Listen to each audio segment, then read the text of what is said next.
الحمد لله نحمده ونستعينه ونستغفره ونعوذ بالله من شرور أنفسنا ومن سيئات أعمالنا من يهد الله فلا مضل له ومن يضلل فلا هادي له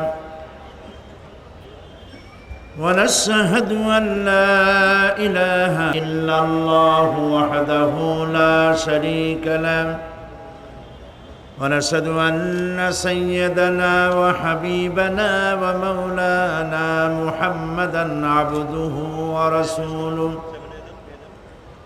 الذي أرسله بالحق بشيرا ونذيرا وداعيا إلى الله بإذنه وسراجا منيرا فقد قال الله تعالى في كلامه المجيد وفرقانه الحميد أعوذ بالله من الشيطان الرجيم بسم الله الرحمن الرحيم إن الله وملائكته يصلون على النبي يا أيها الذين آمنوا صلوا عليه وسلموا تسليما اللهم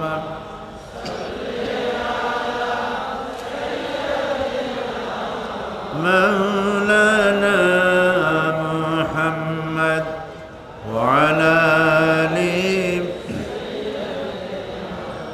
مولانا محمد প্রাণ খুলে মোহব্বতের সাথে সবাই পড়ে আল্লাহুম্মা সাল্লি আলা মাওলানা মুহাম্মদ ওয়া আলা আলি সাইয়্যিদিনা বালাগাল উলা বিকামালিহি كشف الدجى بجماله حسنت جميع خصاله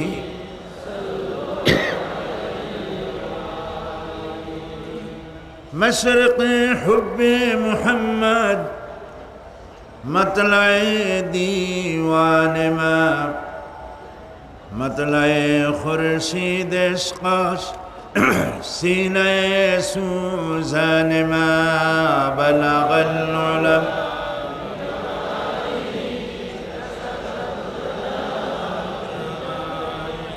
حسنت جميع خصاله صلوا عليه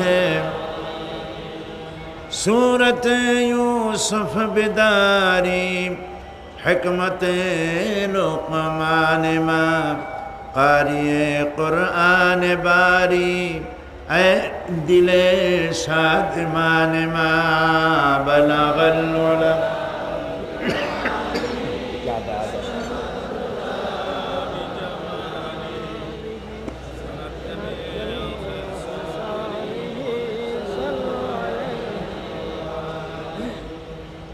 اللهم آمين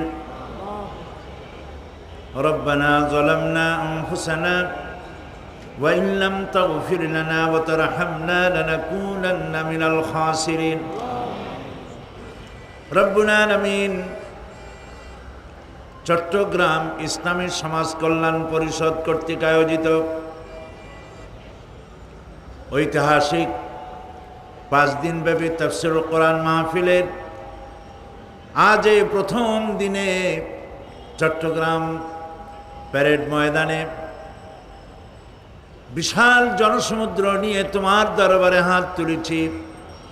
মেহেরবানি করে দুরুদ ও সালাম টুকুন সোনার মদিনায় নবী পাকের রওজা মুবারকে পৌঁছে দাও। तमाम পৃথিবীর মাটির নিচে যত মুমিন মুমিনাত শুয়ে আছেন তাদের আরো আর পরে সওয়াব পৌঁছায় দাও রব্বুল আলামিন।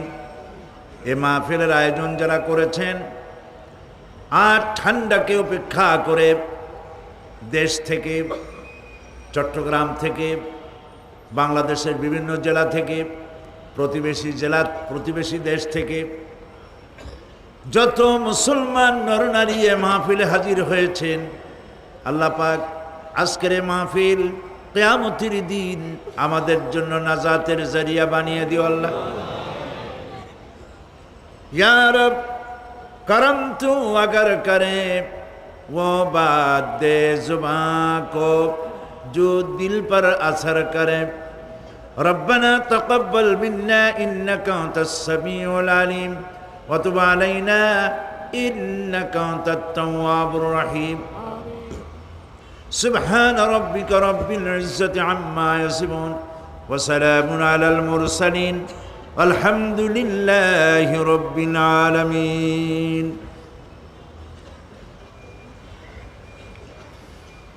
जनाब साहिब सदर शेखुल हदीस हजरतुल अल्लाम बंधुवर मौलाना शमसुद्दीन साहेब हाफिजाहुल्लाह आजकेर महफिलेर सम्मानित प्रधान अतिथि बायतुल शरीफेर हजरत पीर साहेब हजरतुल अल्लाम मौलाना शाह कुतुबुद्दीन साहेब मदजुल्लुहुल आली, हजरात उलमाए किराम, प्रिय सुधी मंडली, उपस्थित बीर चट्टलार सम्मानित भाइयेरा, पर्दार आड़ालेर मा एवं बोनेरा, सुप्रिय सांबादिक बृंद, अस्सलामु आलैकुम व रहमतुल्लाहि व बाराकातुहु।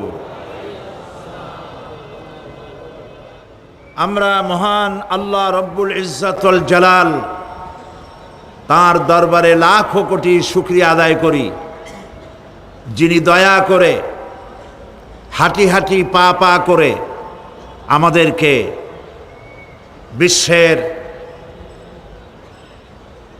एकटी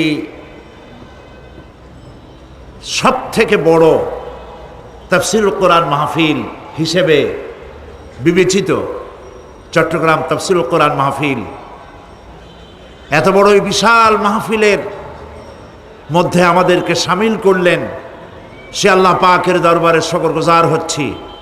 विनीतभावे श्रद्धा जड़ित कण्ठे उच्चारण करछि आलहामदुलिल्लाह रब्बाना लाकाल हामद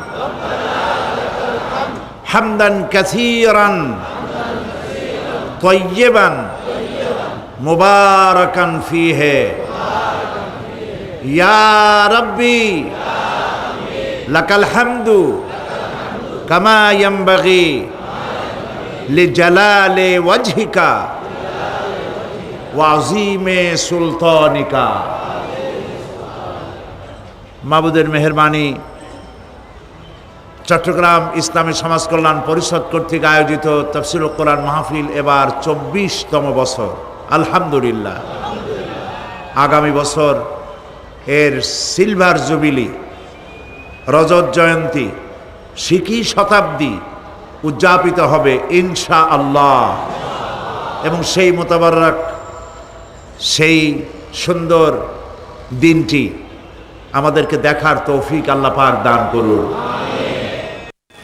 आजके स्मरण करछि যারা এই তাফসীরুল কোরআন মাহফিলের প্রথম থেকে নিয়ে আয়োজকদের মধ্যে ছিলেন, শ্রোতাদের মধ্যে ছিলেন, বক্তব্য পেশ করার মধ্যে ছিলেন, তাদের মধ্য থেকে আজকে যাদেরকে আমরা হারিয়েছি তাদের জন্য আল্লাহ পাকের দরবারে দোয়া করি কোরআনে কারীমের বরকতে তাদের কবরগুলিকে আল্লাহ পাক কোরআনের নূর দিয়ে মুনাওয়ার করে দাও, তাদেরকে জান্নাতুল ফেরদাউসের মেহমান বানিয়ে নাও। প্রিয় ভাই সব, কোরআনে কারীমের মতো এত বড় নিয়ামত পৃথিবীবাসীদের জন্য আর কিছু নাই। সুবহানাল্লাহ বলি। আল্লাহ পাকের পক্ষ থেকে আখিরি কিতাব কোরআনে কারীম, সর্বশেষ হেদায়েতের গ্রন্থ কোরআনে কারীম। এই কোরআন শুনতে আল্লাহ পাক আমাদেরকে চয়েস করেছেন, বাছাই করেছেন।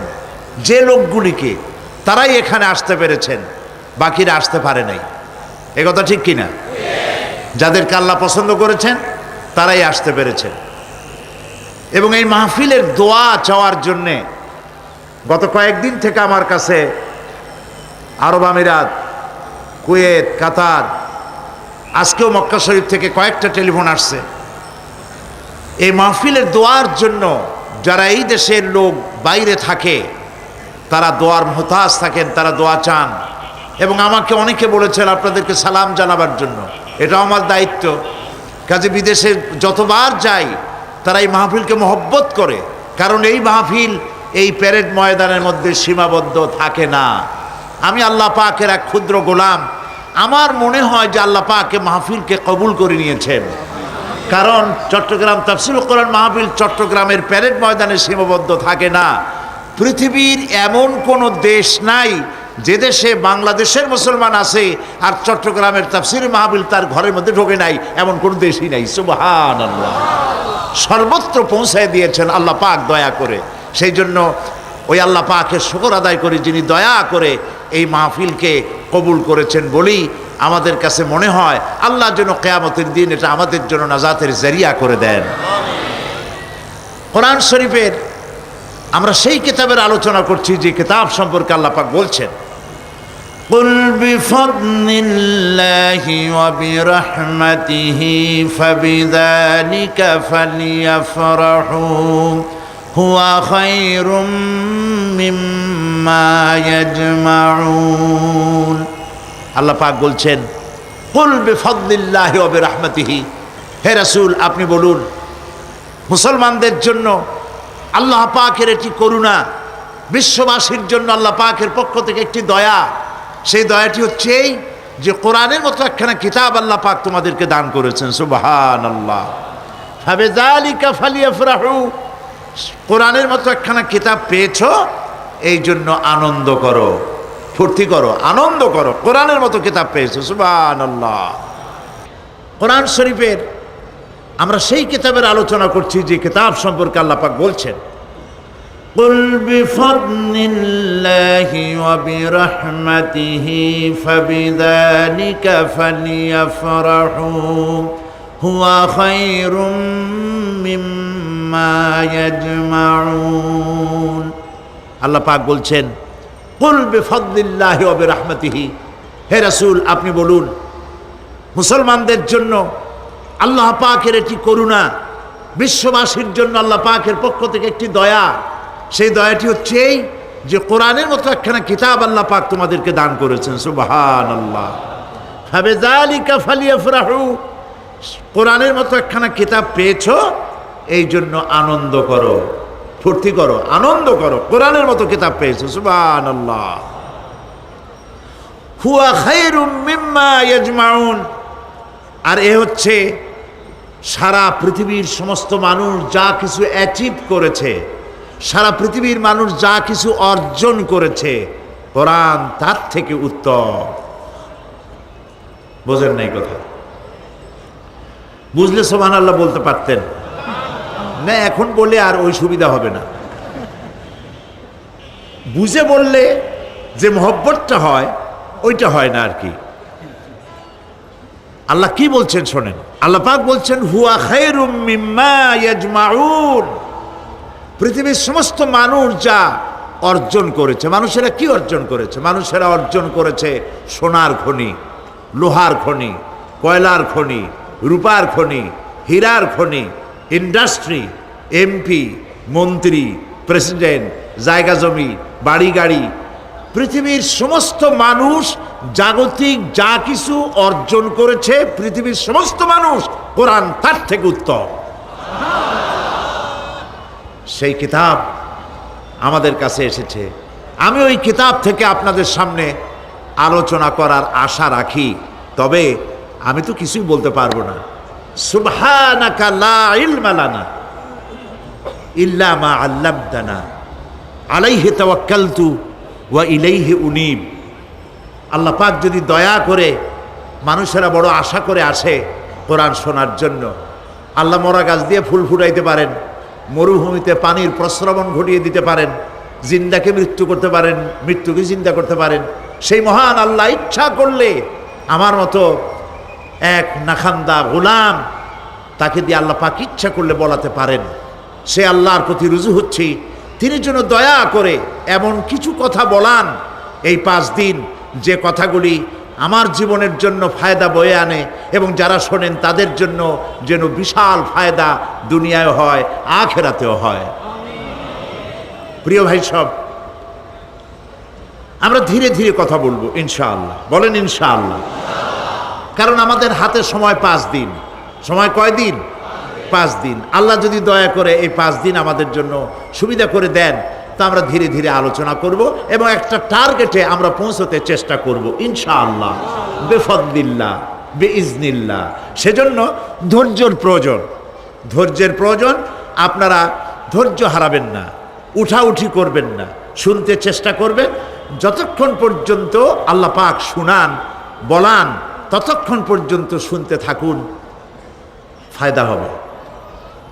এই পৃথিবীতে মানুষগুলো ছিল অসভ্য, ছিল চোর, ডাকাত, জেনাকার, বদমাশ, ছিল সন্ত্রাসী, ছিল নানা ধরনের অপরাধে লিপ্ত। আল্লাহ পাক এই মানব মণ্ডলীকে, বিশ্বের মানব গোষ্ঠীকে সৃষ্টি করেছিলেন তার জান্নাতে ফিরায় নেওয়ার জন্য, জাহান্নামে দেওয়ার জন্য নয়। এই মানব গোষ্ঠীকে আল্লাহ পাক পেগম্বর পাঠালেন, আর পেগম্বরদের কাছে আসমানের কিতাব দিলেন। কিতাব দিয়ে আর নবীদের মতো শ্রেষ্ঠ চরিত্রের, শ্রেষ্ঠ মানের লোকদের দিয়ে মানুষদেরকে হেদায়েতের কথা শোনালেন। নবী করিম সাল্লাল্লাহু আলাইহি সাল্লাম আজ থেকে ১৫০০ বছর আগে তিনি মানুষের সামনে এটি পেশ করলেন যে এই পৃথিবীর শেষ কথা নয়, আর একটা জায়গা আছে, যেই জায়গায় এই পৃথিবীর সব কাজের হিসাব দিতে হবে, সেই জায়গাটায় আমাদের সকলকে উঠতে হবে। নবী করিম সাল্লাল্লাহু আলাইহি সাল্লাম মানুষকে পরকালের জ্ঞান দিয়েছিলেন, মানুষকে আখিরাতের জবাবদেহিতার কথা বলেছিলেন। জবাবদেহিতা শুধু গভর্নমেন্টের কাছে না, শুধু ঊর্ধ্বতন কর্মকর্তার কাছে না, ট্রান্সপারেন্সি, স্বচ্ছতা, জবাবদেহিতা শুধু ঊর্ধ্বতন কর্মচারী বা কর্মকর্তার কাছে নয়, সব থেকে বড় জবাবদেহিতা হবে কার কাছে? জোরে বলেন, কার কাছে? সে আল্লাহ পাকের কাছে জবাবদেহি করতে হবে প্রত্যেকটি কাজের, প্রত্যেকটি কথার। এই কথাগুলি কোরআনে কারিমে আল্লাহ পাক বিধৃত করেছেন। পরকালের উপরে আল্লাহ যত কথা বলেছেন, পরকালের উপরে ভিত্তি করে, আখিরাতের উপরে ভিত্তি করে আল্লাহ রাব্বুল আলামিন যত কথা বলেছেন, মওতের কথা, কবরের কথা, হাসরের কথা, সিরাতের কথা, মিজানের কথা, জাহান্নামের কথা, জান্নাতের কথা, বিচারের কথা, পরকাল কেন্দ্রিক যত কথা আল্লাহ পাক কোরআন শরীফে বলেছেন, সব কথাগুলি যদি এক জায়গায় করা যায়, গোটা কোরআন শরীফের 10 পারার সমান হয়ে যাবে। সম্ভবত কোরআনে কারিমের এমন কোন রুকু, এমন কোন পাতা নাই যেখানে আকারে, ইঙ্গিতে পরকালের জবাবদেহিতা সম্পর্কে একেবারে কিছু বলা হয়নি। এই পরকাল কেন্দ্রিক কথাগুলির কারণেই সেই জামানার চোর, ডাকাত, ছিনতাইকারী, ধর্ষণকারী সব হেদায়েত হয়ে গিয়েছিল, আর মানুষগুলি পৃথিবীর সর্বশ্রেষ্ঠ সম্মানিত জাতিতে পরিণত হয়ে গেছিল। ঠিক কিনা বলেন? সত্য কিনা বলেন? সন্ত্রাস বন্ধ করতে হলে নৈতিকতার সৃষ্টি করতে হবে, আর নৈতিকতার সৃষ্টি কোরআন ছাড়া আর কিছুতেই করতে পারে না। আমার শিক্ষাঙ্গনে, কলেজ, বিশ্ববিদ্যালয়, হাই স্কুলগুলিতে যে ধরনের মানুষ আজ তৈরি হচ্ছে, আপনারা কি লক্ষ্য করেছেন? কি মানুষ হচ্ছে? দেখুন নবীজি কি বলেছেন। আল্লাহর নবী বলেন, ইন্নাল্লাযী লাইসা ফি জাওফিহি শাইউম মিনাল কুরআনি কাল বাইতিল খারিব, যেই স্মৃতির ভিতরে, যেই দেহের ভিতরে কোরআন নাই, ওই দেহটা একটা বিরান বাড়ির মতো, একটা পোড়ো বাড়ির মতো। যেই বাড়িতে মানুষ থাকে না, এটাকে বিরান বাড়ি বলে। তো যেখানে মানুষ থাকে না, এটা একটা বাড়ি কিন্তু মানুষ নাই, এই বাড়িতে কি থাকে বলেন তো, বলেন। এই কথার জবাবে প্রায় লোকেরা বলে যে ভূত থাকে। আপনারা এই বিষয়ে একেবারে নিশ্চিন্ত হন, পৃথিবীতে ভূত আর পেতনি বলে কিছু নেই। খামোখাই আপনারা ভয় পান, ভূত পেতনি নেই। যে ঘরে মানুষ নাই সেখানে চামচিকা থাকে, সেখানে বিচ্ছু থাকে, সাপ থাকে, সেখানে এই ধরনের সরীসৃপ এগুলি থাকে। এখন যেখানে যেই দেহের মধ্যে কোরআন নাই, সেই দেহটা বিরান বাড়ির মতো। আমাদের শিক্ষাঙ্গনগুলিতে এক সময় এর মনোগ্রামগুলিতে লেখা ছিল ইকরা বিস্মি রাব্বিকাল্লাযী খালাক, লেখা ছিল রব্বি জিদনি ইলমা, লেখা ছিল না? ছিল। 1972 সনে যারা ক্ষমতায় এলেন, তারা এসে আল্লাহর কোরআনের আয়াত দুটি তুলে ফেলে দিলেন। এটি কি মিথ্যে আনা সত্য? এখন কোরআনে কারিম এমনিতেই ওখানে পড়ানো হয় না, পরীক্ষায় পাশ করার জন্য 2-4টা আয়াত, 2-4টা হাদিস, আর তো কিছু নাই। একথা সত্য কিনা? মনোগ্রাম ছিল, কোরআনের আয়াত লেখা ছিল, এই কোরআনের আয়াত তুলে দেওয়া হলো। এখন কোরআন নাই। কোরআন নাই কি আছে? যেই দেহের ভিতরে কোরআন নাই, যে স্মৃতিতে কোরআন নাই, সেটা বিরান বাড়ির মতো। বিরান বাড়িতে বিচ্ছু থাকে, সাপ থাকে, কুইচা থাকে, সেখানে হিংস্র প্রাণী থাকে। যেখানে যে শিক্ষাঙ্গনগুলিতে কোরআন নাই, সেই শিক্ষাঙ্গনিতে ওই সব জিনিস থাকে যা বিরান বাড়িতে থাকে। কথা বুঝতে পেরেছেন? ফলে আমাদের শিক্ষাঙ্গনগুলি থেকে চাঁদাবাজ, মাস্তান, গুন্ডা, ধর্ষণকারী ইত্যাদি সাপ্লাই হচ্ছে, তবে সব না। একটা উল্লেখযোগ্য অংশ খারাপ হয়ে যাচ্ছে। এটা ঠিক কিনা বলে? এই খারাপ যদি ভালো বানাতে চাই, নীতি নৈতিকতা ছাড়া, কোরআনের শিক্ষা ছাড়া, পরকালের জবাবদেহি তার চিন্তা ছাড়া আমরা আমাদের শিক্ষাঙ্গনকে বিডিআর দিয়া, পুলিশ দিয়া, আর্মি অপারেশন করে এই নীতি নৈতিকতার সৃষ্টি করা যাবে না। মানুষ ওজনে কম দেয়, খাদ্যে ভেজাল দেয়, জমিনের আইল ঠেলে, বউকে পর্দায় রাখে না, মিথ্যা কথা বলে, ওয়াদা খেলাপ করে, প্রতারণা করে। এই সব জিনিস আপনি বন্ধ করতে পারবেন না। ক্লিন হার্ট তো ভালো, এর থেকেও বড় কোনো অপারেশন যদি থাকে, সে অপারেশন করেও মানব গোষ্ঠীকে ভালো বানানো যাবে না। একটি জিনিসই মানুষকে ভালো করতে পারে, সেটা হলো আল্লাহর কাছে কিয়ামতের দিন জবাবদেহিতা।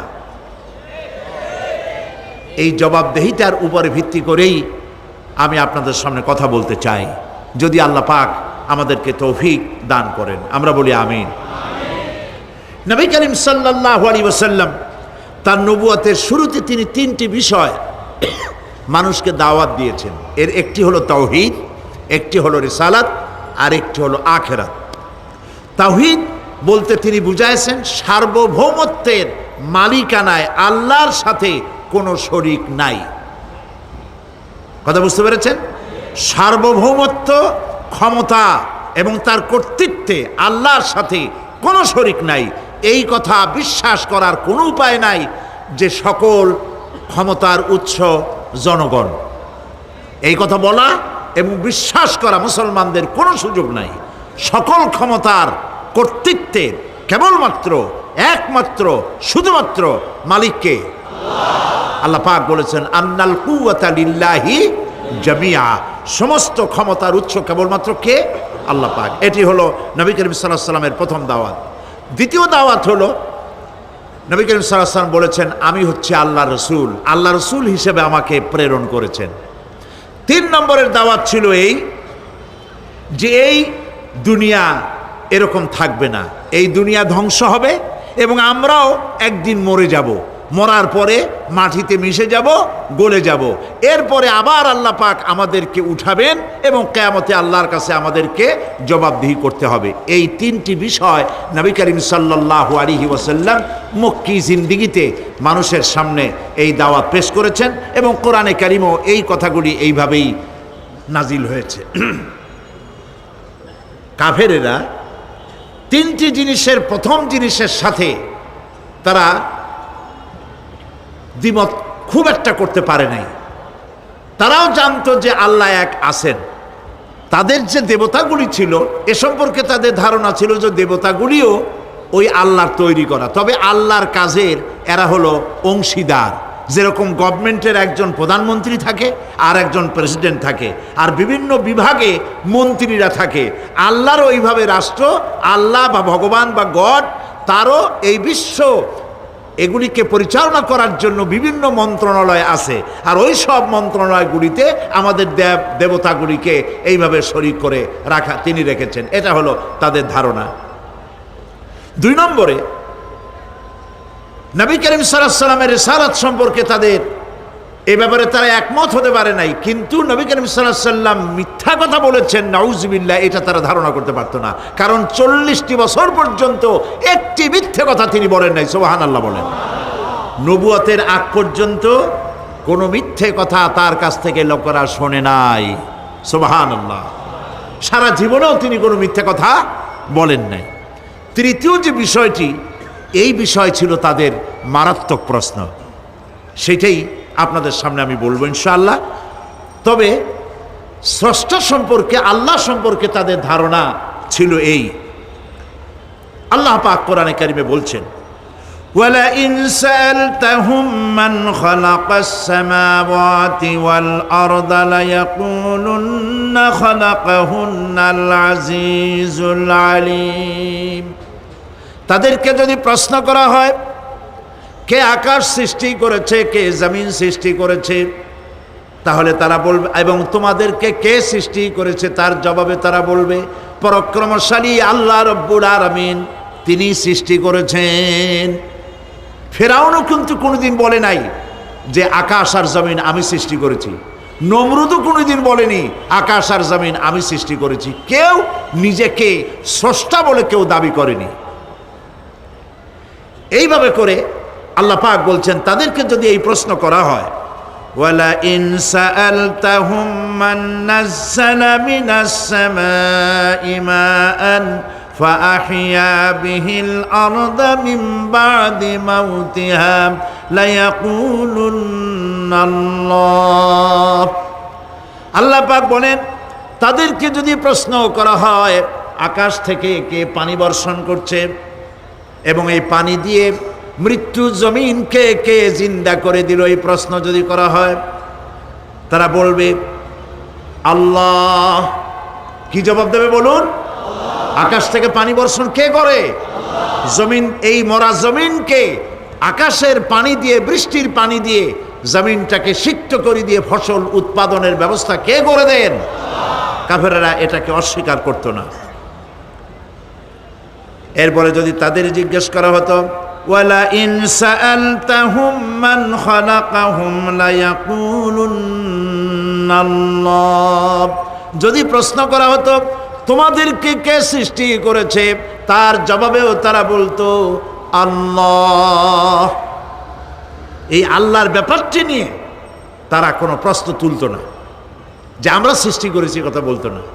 নবী করিম সাল্লাল্লাহু আলাইহি ওয়াসাল্লামের রিসালাত সম্পর্কেও তারা, তিনি মিথ্যা কথা বলছেন নাউজুবিল্লাহ, একথা বলতেও তারা সাহস পাইতো না, যেহেতু সারা সমাজ তাকে আল আমিন বলেছে, সাদেক বলেছে। 40 বছর পর্যন্ত লোকেরা তাকে সাদেক, সত্যবাদী, আল আমিন বলেছে। আল্লাহ পাক তাকে সেইভাবেই তৈরি করেছেন। যে বিষয়টি নিয়ে তাদের মধ্যে সব থেকে চিন্তা ছিল, যেটা নিয়ে তারা সব থেকে বেশি গবেষণা করত, সেটি হলো নবী করিম সাল্লাল্লাহু আলাইহি ওয়াসাল্লাম যখনই বলেছিলেন যে পরকাল আছে, আখিরাত আছে, এইটা নিয়ে তাদের মাথায় যন্ত্রণা সৃষ্টি হলো। হাটে মাঠে ঘাটে তারা যেখানেই যেত, খালি তারা আলোচনা করত, শুনছো কথা, আমরা নাকি মরে যাব, তারপরে নাকি আমাদেরকে আল্লাহ পাক কিয়ামতে উঠাবেন, এবং সেইখানে নাকি আমাদের সমস্ত কিছু জিজ্ঞাসা করা হবে, ওইখানে নাকি সব কথার জবাব দেওয়া লাগবে। এমন কথা বাপের কাছেও শুনি নাই, দাদার কাছেও শুনি নাই, কি সব আজে বাজে কথা এখন আমরা শুনতেছি। এই জাতীয় তারা ঠাট্টা বিদ্রুপ ইত্যাদি করত।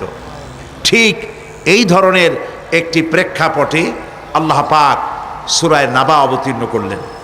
পড়েন আমার সাথে, আউযু বিল্লাহি মিনাশ শাইতানির রাজীম, বিসমিল্লাহির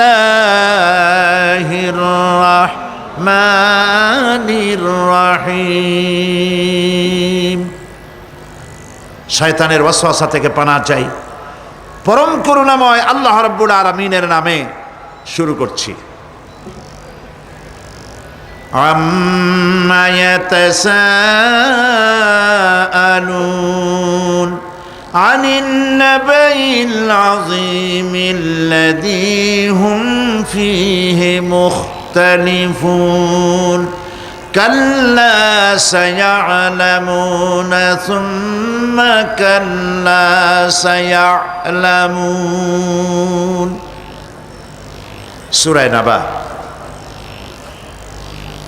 মক্কায় অবতীর্ণ, দুটি রুকু, 40টি আয়াত। এই সূরাটিতে আল্লাহ পাক মানুষের পরকালীন জীবন সম্পর্কে এবং পরকালের সম্ভাবনা সম্পর্কে এক বিস্তারিত আলোচনা আল্লাহ পাক করেছেন। নবী করিম সাল্লাল্লাহু আলাইহি ওয়াসাল্লাম বলেছেন, কেউ যদি দুনিয়ায় বেঁচে থেকে জীবিত চোখ দিয়ে পরকাল দেখতে চায়, পরকাল তো আমরা দেখতেছি না, কি বলেন? আমরা দেখতেছি? আমাদের কোন আত্মীয় স্বজন, মরা আত্মীয় স্বজন বেঁচে এসে ওই জগৎ সম্পর্কে আমাদেরকে কিছু বলতে পারতেছে? কেউ পারেনি। কাজেই সেই পরকালটা কেমন হবে, নবী করিম সাল্লাল্লাহু আলাইহি ওয়াসাল্লাম বলেছেন, কেউ যদি দেখতে চায় তাহলে, দুনিয়ায় বেঁচে থাকা অবস্থায় কেউ যদি পরকাল দেখতে চায় তাহলে সে যেন সূরা নাবা, সূরা নাজিআত, সূরা তাকবীর, সূরা আল ইনফিতার সে যেন পড়ে। তাহলে কিয়ামত তার চোখের সামনে ভেসে উঠবে। সুবহানাল্লাহ। আল্লাহ পাক বলছেন, আম্মা ইয়াতাসাআলুন, তারা কি সব ব্যাপারে জিজ্ঞাসাবাদ করছে? আনিন নাবাইল আযীম, সেই মহা ব্যাপারটি, সেই মহা খবরের ব্যাপারেই কি তারা এসব প্রশ্ন করছে? আল্লাযী হুম ফীহি মুখতালিফুন, যে ব্যাপারে তারা নিজেরাই মতদ্বৈততায় ভুগছে এবং নিজেরাই ঠাট্টা বিদ্রুপ ইত্যাদি করে বেড়াচ্ছে। কাল্লা সায়া'লামুন, কখনো নয়, অবশ্যই তারা জানতে পারবে। সুম্মা কাল্লা সায়া'লামুন, পুনরায় বলছি, অবশ্যই তারা এই বিষয়টি জানতে পারবে। এ হলো আয়াত যদ্দূর পড়েছিলাম তার শাব্দিক তর্জমা। এরা আম্মা ইয়াতাসাআলুন আনিন নাবাইল আযীম, নাবাইল আযীম বলতে কিয়ামত এবং পরকালকে বুঝায়। ইয়াতাসাআলুন বলতে জিজ্ঞাসাবাদ, পরস্পরকে তারা জিজ্ঞাসা করতো, কি ভাই আমরা নাকি মরে যাব, তারপর নাকি জিন্দা হব, এটা কেমন কথা? আল্লাযী হুম ফীহি মুখতালিফুন, যে বিষয় নিয়ে তারা, পরকালের বিষয়টি নিয়ে পরস্পরে ঠাট্টা করত, বিদ্রুপ করত। পরকাল সম্পর্কে অবিশ্বাসী যারা ছিল তাদের প্রশ্নগুলো কিরকম ছিল, কোরআনে কারীম তা বিধৃত করছে। প্রিয় ভাই সব, কোরআন কোনো গোপন কিতাব নয়। আল্লাহ পাক কোনো জিনিস গোপন রাখেন নাই, সব জিনিসকে মানুষের সামনে স্পষ্ট করে দিয়েছে। সুবহানাল্লাহ বলেন। কিন্তু এখানে একটা দুঃখ আছে, সেটা হলো এই যে কোরআন শরীফ সম্পর্কে আমাদের মুসলমানদের একটি গ্রুপ, একটি দল, তারা বলে বেড়ান যে কোরআন তো আসলে আমরা বুঝবো না, আমরা হলাম পাবলিক, কোরআনের আমরা বুঝবো কি, এগুলি সব আলেম ওলামাদের কাম, আমরা বুঝবো না। আসেন আমাদের অন্যরা কি বলে, হুজুররা কি বলে দেখি, সেই সব বইপত্র পড়ি। প্রিয় ভাই সব, বুজুর্গরা, মুরব্বীরা যে কথা বলেন, সে কথা যে সঠিক তা বোঝার জন্যই তো কোরআন প্রয়োজন। কোরআনই যদি না বুঝলেন তাহলে তারা আপনাদেরকে বিভ্রান্ত করছে কিনা সেটা তো আপনি বুঝতে পারবেন না। কথা ঠিক কিনা বলেন?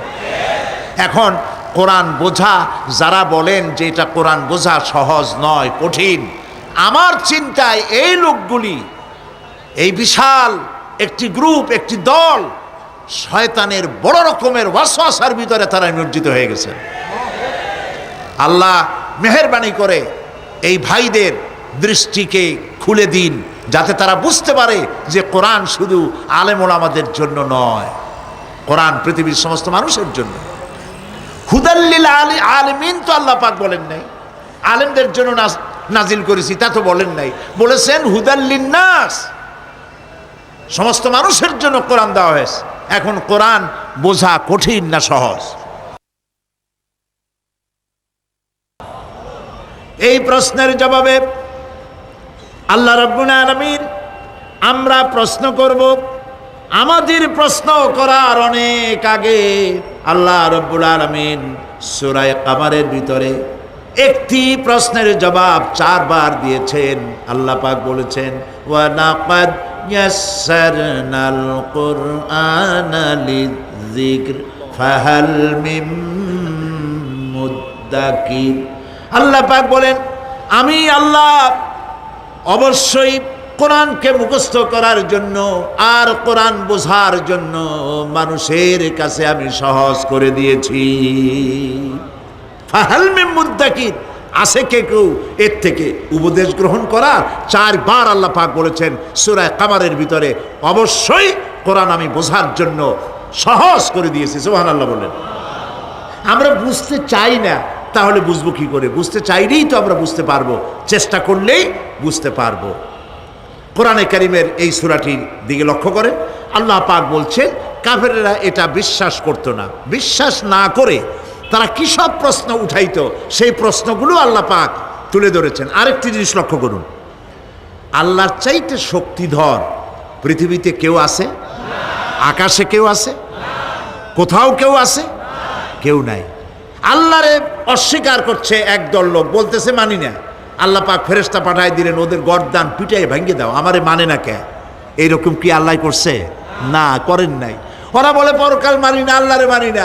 আল্লাহ পাক কোরআনে যুক্তি দিয়েছেন, আর নবী করিম সাল্লাল্লাহু আলাইহি সাল্লামকে বলেছেন, ইন্নামা আনতা মুযাক্কিরুন লাস্তা আলাইহিম বিমুসাইতির। হে নবী, উপদেশক করে আপনাকে পাঠাইছি, আপনাকে লাঠি চার্জ করার জন্য পাঠাই নাই। আপনি দারোগা নন, আপনি প্রচারক। মানুষকে উপদেশ দিন সুন্দর সুন্দর ভাষায়, উদউ ইলা সাবিলি রাব্বিকা বিল হিকমাতি ওয়াল মাউইজাতিল হাসানা, মিষ্টি মিষ্টি ভাবে, সুন্দরভাবে, সুকৌশলে মানুষকে ভালো ভালো কথাগুলি সুন্দর করে বুঝিয়ে দিন। সুবহানাল্লাহ বলেন। এখন এই কাফেররা বলছে পরকাল বুঝি না, এগুলা কেমনে হয়? আমরা অস্বীকার করি, মানি না। আল্লাহ পাক সাথে সাথে ফেরেশতা দিয়ে কারো ঘাড় মটকান নাই, কিন্তু পারতেন না? পারতেন না? আরে ভাই বলেন না কেন, পারতো কি না? অবশ্যই পারতেন, কিন্তু তা করেন নাই। প্রত্যেকটি কথা যুক্তি দিয়ে, হাজারো যুক্তি দিয়ে আল্লাহ পাক বুঝাইছেন। সুবহানাল্লাহ। কাফেরেরা প্রশ্ন করল, তারা বলতো আমাদের এই জীবন শেষ, মৃত্যুর পরে আমাদের আর নতুন করে ওঠা লাগবে না।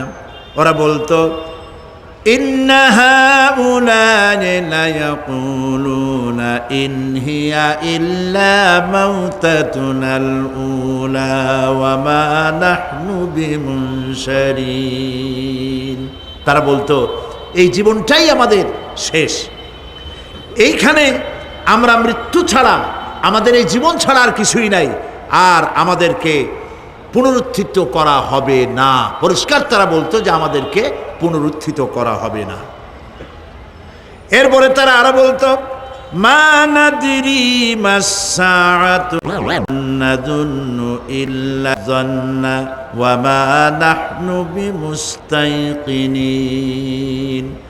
ওরা বলতো কিয়ামত কি জিনিস তা আমরা জানি না, আমরা বুঝি না, আমরা শুধু অনুমান করি মাত্র, আর আমাদের বিশ্বাস হলো আমাদেরকে কখনোই উঠানো হবে না, পুনরুত্থিত আমরা হব না। প্রিয় ভাই সব, এইভাবে তারা পরকালকে অস্বীকার করার কথাগুলি তারা বলতো। কাফেরেরা প্রশ্ন তুলতো, আমরা আর আমাদের মৃত্যুর পরে আর আমাদেরকে জিন্দা করা হবে না। আখিরাতের জীবন সম্পর্কে কাফেরেরা আরো বলতো, ওয়াকালু আইযা কুন্না ইযামান ওয়া রুফাতান আইন্না লামাবউসুনা খালকান জাদীদা। তারা বলতো যে আমরা মরে যাওয়ার পর আমাদের গোশতগুলি মিশে যাবে, হাড্ডি গুড্ডিগুলি পচে যাবে, এরপরে আমাদেরকে নতুন করে চিন্তা করা হবে। এটা মাথার মধ্যে ঢোকে না, কি আশ্চর্য ধরনের কথাটা হবে কি করে? কাফের বেঈমানেরা আরো নানা ধরনের প্রশ্ন তারা করত। তারা বলতো আইদা মিতনা ওয়া কুন্না তুরাবান যালিকা রাজউম বাঈদ। আমরা মাটিতে মিশে যাব, তারপরেও কি আমাদেরকে চিন্তা করা হবে, আমাদেরকে আবার উঠানো হবে? এটা তো বুদ্ধির, এটা চিন্তার বাইরের কথা, এটা তো মানতে পারি না।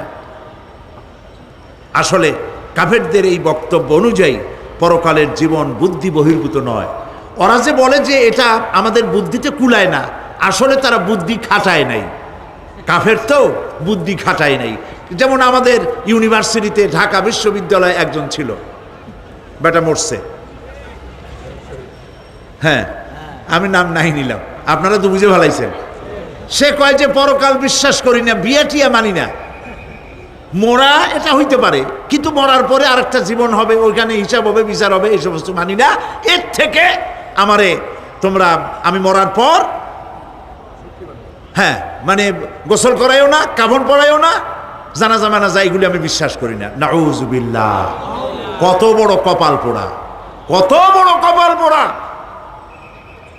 ও মরার পর তার এই চিন্তা সম্পর্কে যখন আমি জানতে পেরেছি, আমার ধারণা হয়েছে ওই লোকটার উপরে আমার খুব দুঃখ হয় না। যেরকম কত কাফের আসছে, কত নাস্তিক আসছে, বিদায় হয়ে গেছে, এগুলো কোনো ব্যাপার না দুনিয়ার ইতিহাসে।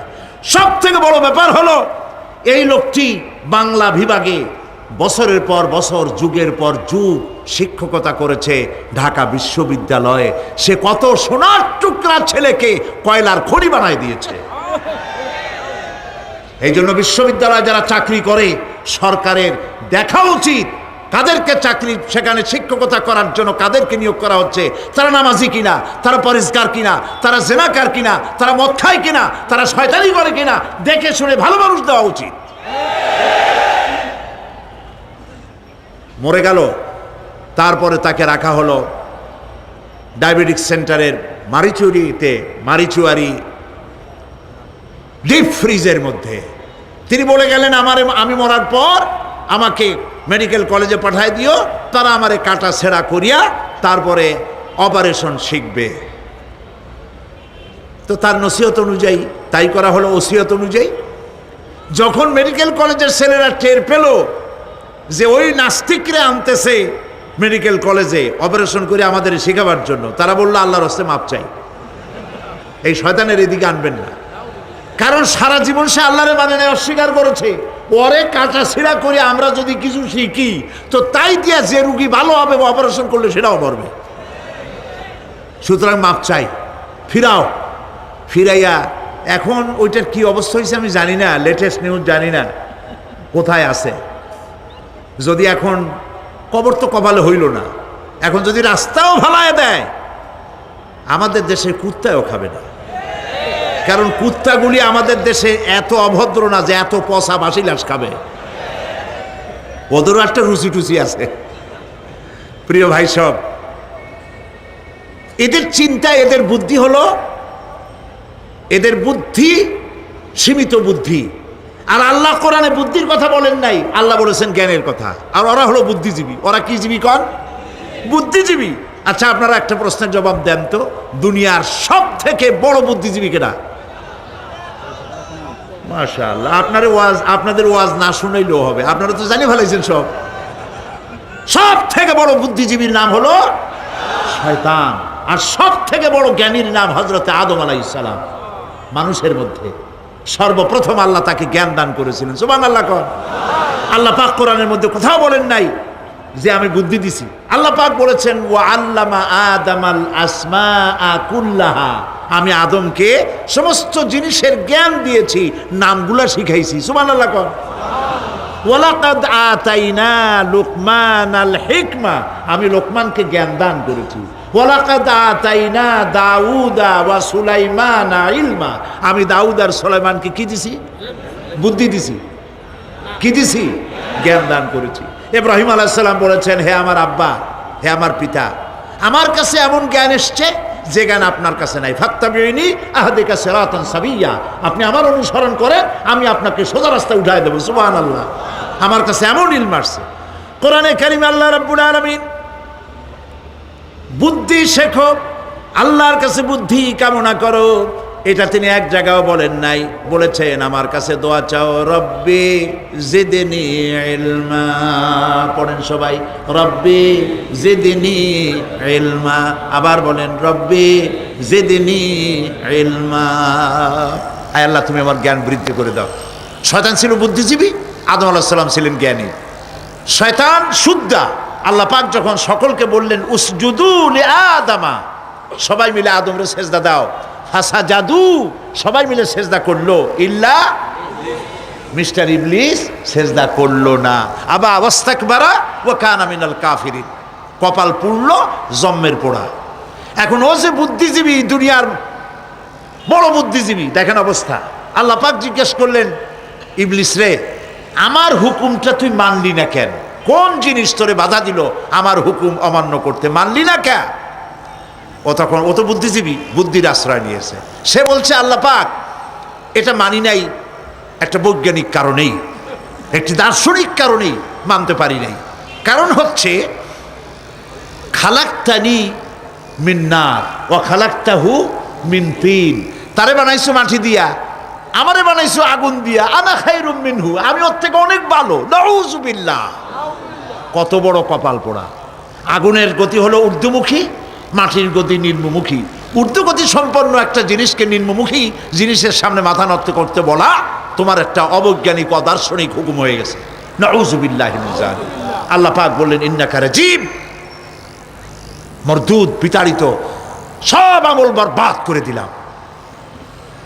দেখেন, অপরাধ শয়তান করেছে, অপরাধ আদম আলাইহিস সালামও করেছে। একজন অপরাধ করে শয়তান হয়ে গেল, আর একজন অপরাধ করে আল্লাহর পয়গম্বর হয়ে গেলেন। সুবহানাল্লাহ বলবেন না? কেন? কারণ হলো, শয়তান বুদ্ধিজীবী, বুদ্ধির আশ্রয় নিল। আদম আলাইহিস সালাম তিনি বুদ্ধির আশ্রয় নেন নাই, তিনি আকলের, তার জ্ঞানের কাছে তিনি আশ্রয় নিয়েছেন। অর্থাৎ তিনি চিন্তা করতেছিলেন যে আল্লাহ পাক আমাকে নিষেধ করলেন একটা গাছের কাছে যেতে, আমিও গেলাম, বউও গেল, যা নিষেধ করলেন সেইটা করলাম। এখন যদি আল্লাহ আমারে প্রশ্ন করেন যে আমার হুকুম অমান্য করলা কেন, কি জবাব দেব? আদম আলাইহিস সালাম জবাব খুঁজে পাচ্ছিলেন না। কিন্তু আমি ওই আয়াত তেলাওয়াত করার পর সর্বপ্রথম সেই ছাত্র জীবনে আমি চিন্তা করলাম জবাব তো একটা দিতে উনি পারতেন।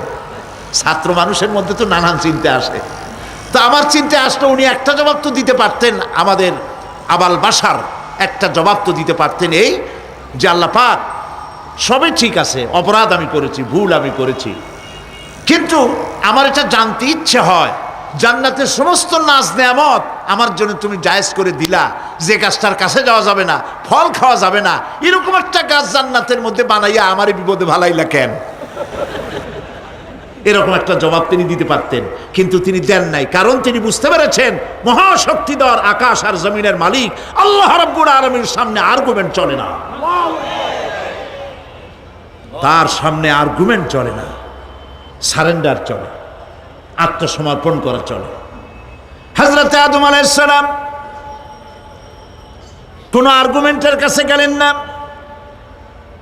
কেঁদে কেঁদে অস্থির হয়ে যাচ্ছেন। আল্লাহ রাব্বুল আলামিন যখন প্রশ্ন করবেন, আদম রে আমার হুকুম ভাঙলি কেন, অমান্য করলি কেন, কি জবাব দেব?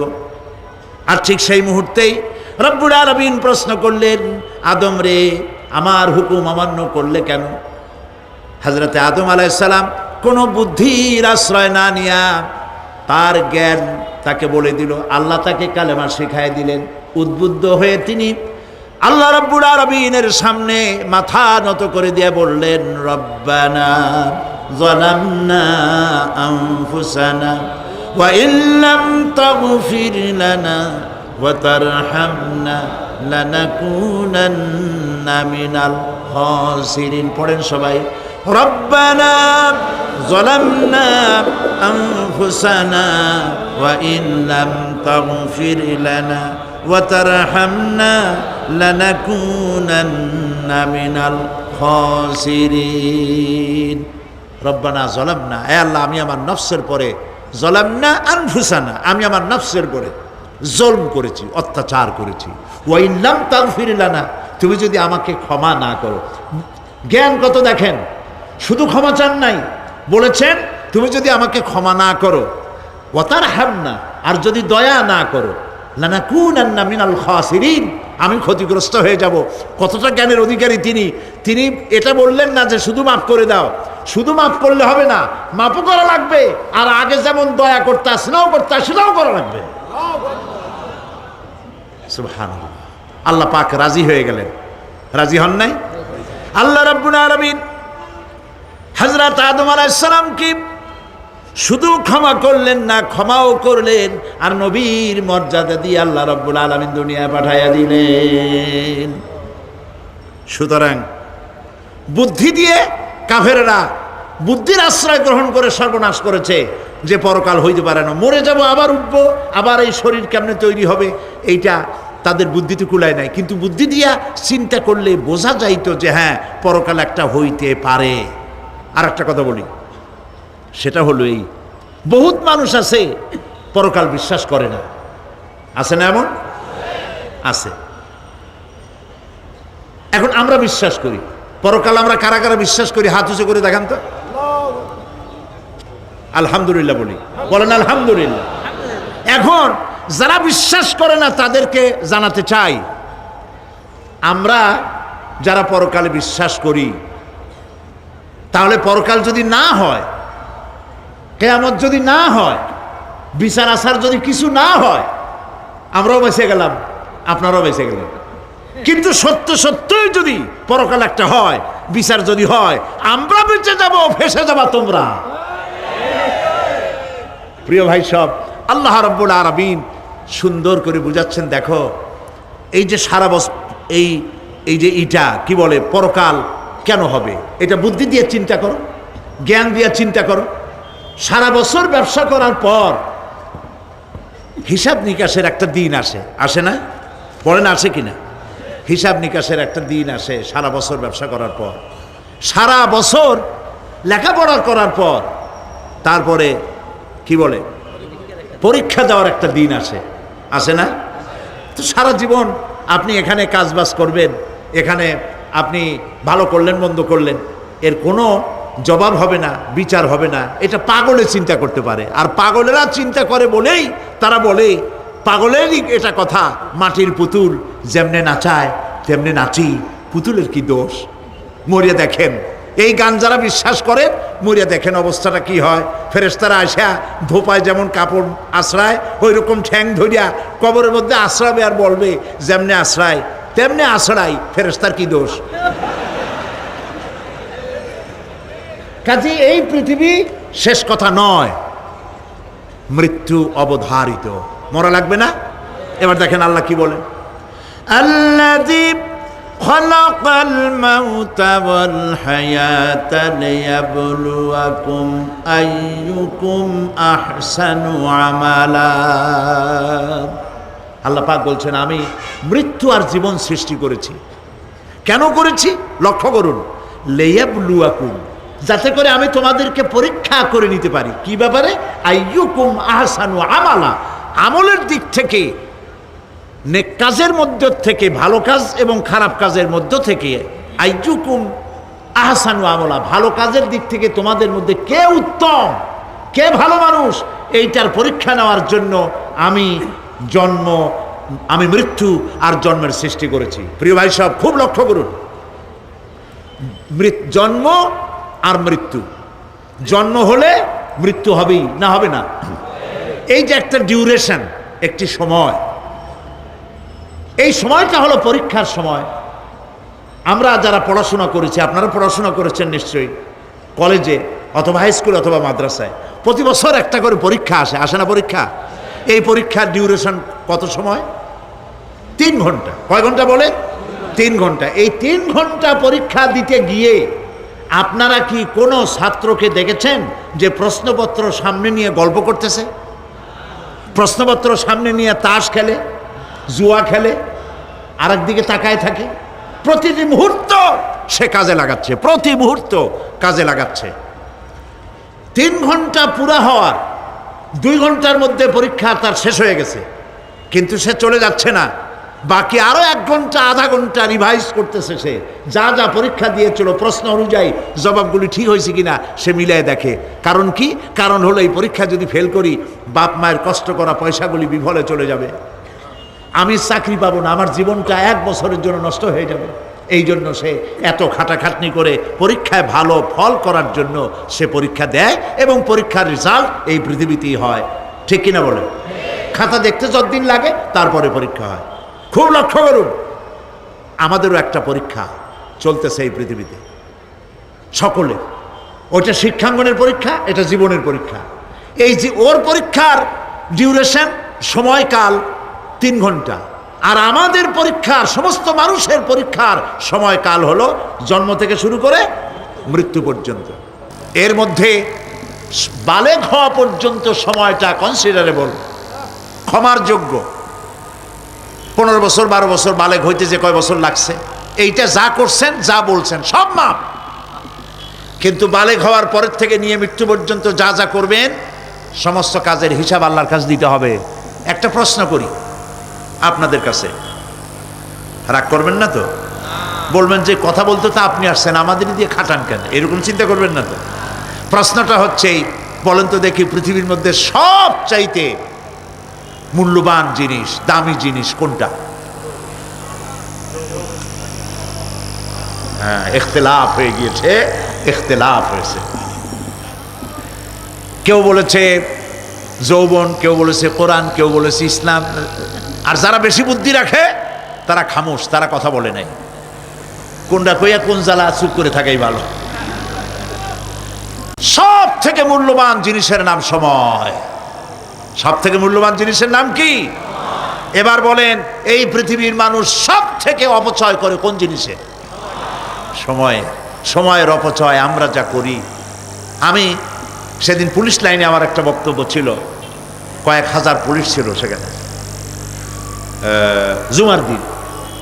আমি বলছিলাম জুমার আগে তাদের সামনে, আজ আপনাদেরকে বলি, বাড়িতে আজকে রাত্রে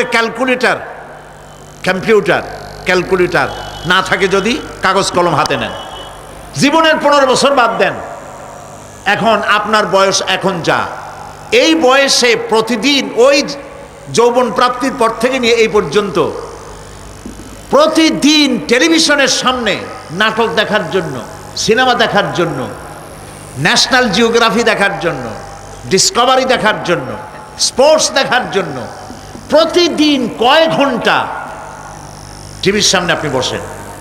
এরপরে আপনি এগুলিকে সপ্তাহে কয় ঘন্টা হয়, মাসে কয় ঘন্টা হয়, বছরে কয় ঘন্টা হয়, বয়স এখন আপনার 50 বছর, 15 বছর বাদ দেন, 35 বছর, হিসাব করেন কয় বছর আপনি টেলিভিশনের সামনে বসা ছিলেন। আমার কথা কি মাথায় ঢুকছে? কয় বছর টেলিভিশন আর সিনেমা হলে বসা ছিলেন? চায়ের দোকানে গল্প করতে গিয়ে, আড্ডা মারতে গিয়ে কতটা সময় নষ্ট করেছেন?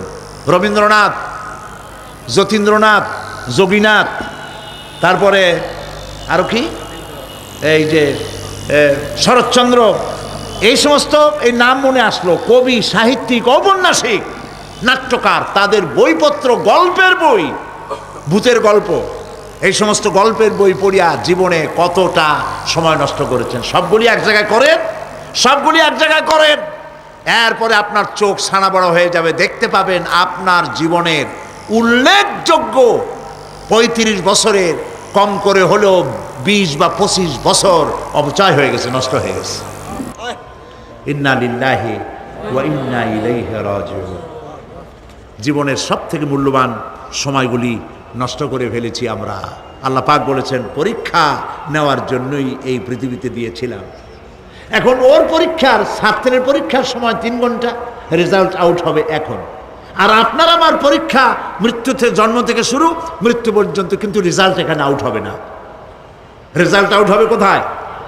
কিয়ামতের দিন। কোথায় হবে? হতেই হবে কিয়ামতের দিন।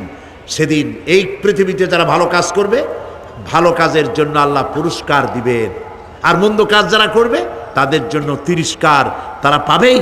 এই জন্য বিচার, কেয়ামত হওয়া, বিচার হওয়া এটা বিবেকের দাবি, এটা জ্ঞানের দাবি। যারা বুদ্ধিজীবী দাবি করে কপাল পোড়া, এরা এটা বোঝে না, এদের মাথার মধ্যে এটা ঢোকে না, ঠিক কিনা বলে? প্রিয় ভাই সব, কেয়ামত হবে এবং কেয়ামতে আল্লাহর দরবারে আমাদের সকলকে উঠতে হবে, এতে কোনো সন্দেহের অবকাশ নেই। এবার দেখেন আল্লাহ পাক এবার যুক্তি দিয়ে বুঝাচ্ছেন, সুবহানাল্লাহ বলেন। তোমরা যারা বলো যে মরে যাব, পচে যাব, মাটির সাথে মিশে যাব, আবার জিন্দা হব কেমনে? আল্লাহ বলে কেমনে জিন্দা হবা বুঝাই, সুবহানাল্লাহ বলেন। আল্লাহ রাব্বুল আলামিন বলেন, আল্লাহুল্লাযী আরসালার রিয়াহা ফাতুসিরু সাহাবা فسقناه إلى بلد ميت فأحيينا به الأرض بعد موتها كذلك النشور। আল্লাহ পাক বলেন, লক্ষ্য করে দেখো, সমুদ্রের লবণাক্ত পানিগুলি বাষ্পীয় আকারে মেঘমালায় পরিণত করে দেই, আর বাতাসকে হুকুম করি মেঘটাকে টেনে নিয়ে যাও অমুক জায়গায়। আল্লাহ যেখানে বৃষ্টি দিতে চান বাতাস মেঘকে ঠেলে নিয়ে সেখানে নিয়ে আসে, বৃষ্টির পানিগুলি পড়ল। আল্লাহ পাক বলেন, আকাশের সেই বৃষ্টির পানি দিয়া মরা জমিনকে আমি জিন্দা করে দিলাম। ফাআহিয়ানা বিহিল আরদা বাদা মাউতিহা, এই মৃত্যু জমিনকে আমি জিন্দা করলাম, সেখানে তুমি বীজ বপন করলে, সেই বীজগুলি বীজের মাথা ফাটাইয়া চারাগুলি কে বাড়ি করে দিল? মাটির আস্তরণ, মাটির আস্তরণের মধ্যে কদুর বিচি, লাউর বিচি, আপনারা কদু কন না লাউ বলেন, যেটাই হোক বুঝলেই হইল, কদু অথবা লাউ একই কথা, অথবা যে কোনো শাক সবজি উদ্ভিদ এর চারা, এর বীজ মাটিতে দেওয়া হলো, মাটিটা ফেটে চারা যে পাতা দুটো বেরিয়ে আসলো, এই পাতা কি শক্ত না নরম? তাহলে মাটিটা ফাটাইয়া পাতা দুটো বাইর করে দিল কে? সুবহানাল্লাহ বলে। মরা জমিন থেকে, মরা জমিনে বৃষ্টির পানি দিয়ে জমিনটাকে জিন্দা করে তার ভিতর থেকে আমি এভাবে করে জিন্দা করি, উদ্ভিদগুলিকে জিন্দা করে দেই। ঠিক একইভাবে কাযালিকান নুশুর, এইভাবে করে কিয়ামতে তোমাদেরকে উঠানো হবে। সুবহানাল্লাহ। লাল শাক দেখছেন? লাল শাক খান না আপনারা? বিচিগুলো ছোট ছোট বিচিগুলি ছড়ায় দেন, দেখবেন কয়েকদিনের মধ্যে মাটির থেকে সব উদ্গত হয়ে যাবে। আল্লাহ পাক এই পৃথিবীতে আমাদের সৃষ্টি করেছিলেন, কবরের মধ্যে আমরা চলে যাব, সে কবর কি, হাসর কি ইত্যাদি বলবো ইনশাআল্লাহ ধীরে ধীরে। তো মাটির ভিতর থেকে এই গাছগুলি, চারাগুলি যেভাবে উদ্গত হয়, আল্লাহ পাক বলছেন এইভাবে করে আমি তোমাদেরকে জিন্দা করব, আবার উঠাবো, এতে কোনো সন্দেহ নাই। সুবহানাল্লাহ। রব্বুল আলামিন দৃষ্টান্ত দিয়ে বুঝাচ্ছেন, আলাম ইয়াকুন নুতফাতাম মিন মানিয়্যিন ইউমনা ثم كان علقة فخلق فسوى فجعل منه الزوجين الذكر والأنثى। আল্লাহ পাক বলেন, মানুষকে নিকৃষ্টতম মাতৃগর্ভে নিক্ষিপ্ত এক ফোঁটা পানি ছিল না, আমি তার থেকে আকার আকৃতি দিয়ে সুগঠিত করে মানুষের আকার দান করেছি, আর মায়ের পেটের ভিতরে আমি নারী আর পুরুষ বানাইছি, কন্যা সন্তান এবং পুত্র সন্তান বানাইছি। সুবহানাল্লাহ। এখন মানুষে কয় যে আমরাও পারি, এই যে ক্লোনিং সিস্টেম একটা শুরু হয়েছে, শুনছেন আপনারা? কথা না কইলে বুঝি কি? ক্লোনিং পদ্ধতি, এটি ক্লোনিং পদ্ধতি বিজ্ঞানীরা যারাই কাজটা করতেছে তারা বিশ্ব সভ্যতাকে বিনষ্ট করার একটি মারাত্মক কাজে তারা হাত দিয়েছে। ক্লোনিং পদ্ধতিতে যে যা কিছু তৈরি হয়, এর আগে ভেড়ার বাচ্চা হয়েছে, ছাগলের বাচ্চা বানাইছে, সেগুলি তার মায়ের মতোই হয়েছে অথবা পিতার মতো হয়েছে। পিতার ডিএনএ নিয়ে একটা পুরুষ জাতীয় জন্তুর ডিএনএ অথবা স্ত্রী জাতীয় একটি জন্তুর ডিএনএ নিয়ে তারপরে বিশেষ প্রক্রিয়ার মাধ্যমে সন্তান এই বাচ্চা উৎপাদনের ব্যবস্থা তারা শুরু করেছে পশু দিয়ে। এরপরে মানুষ এভাবে করা যায় কিনা সেই চিন্তা তারা করেছে। ইতিমধ্যে নাকি দুটো বাচ্চা হয়েছে, এটা সত্য না মিথ্যা এখনো যাচাই করা যায় নাই। কিন্তু পশুর থেকে যেগুলো হয়েছে সবগুলি রোগ নিয়ে আসছে পৃথিবীতে, গেল 1 নম্বর কথা। 2 নম্বরে ডিএনএর মাধ্যমে যে মানব শিশু পয়দা হয় তার সবগুলি তার মায়ের অনুকরণে হয়।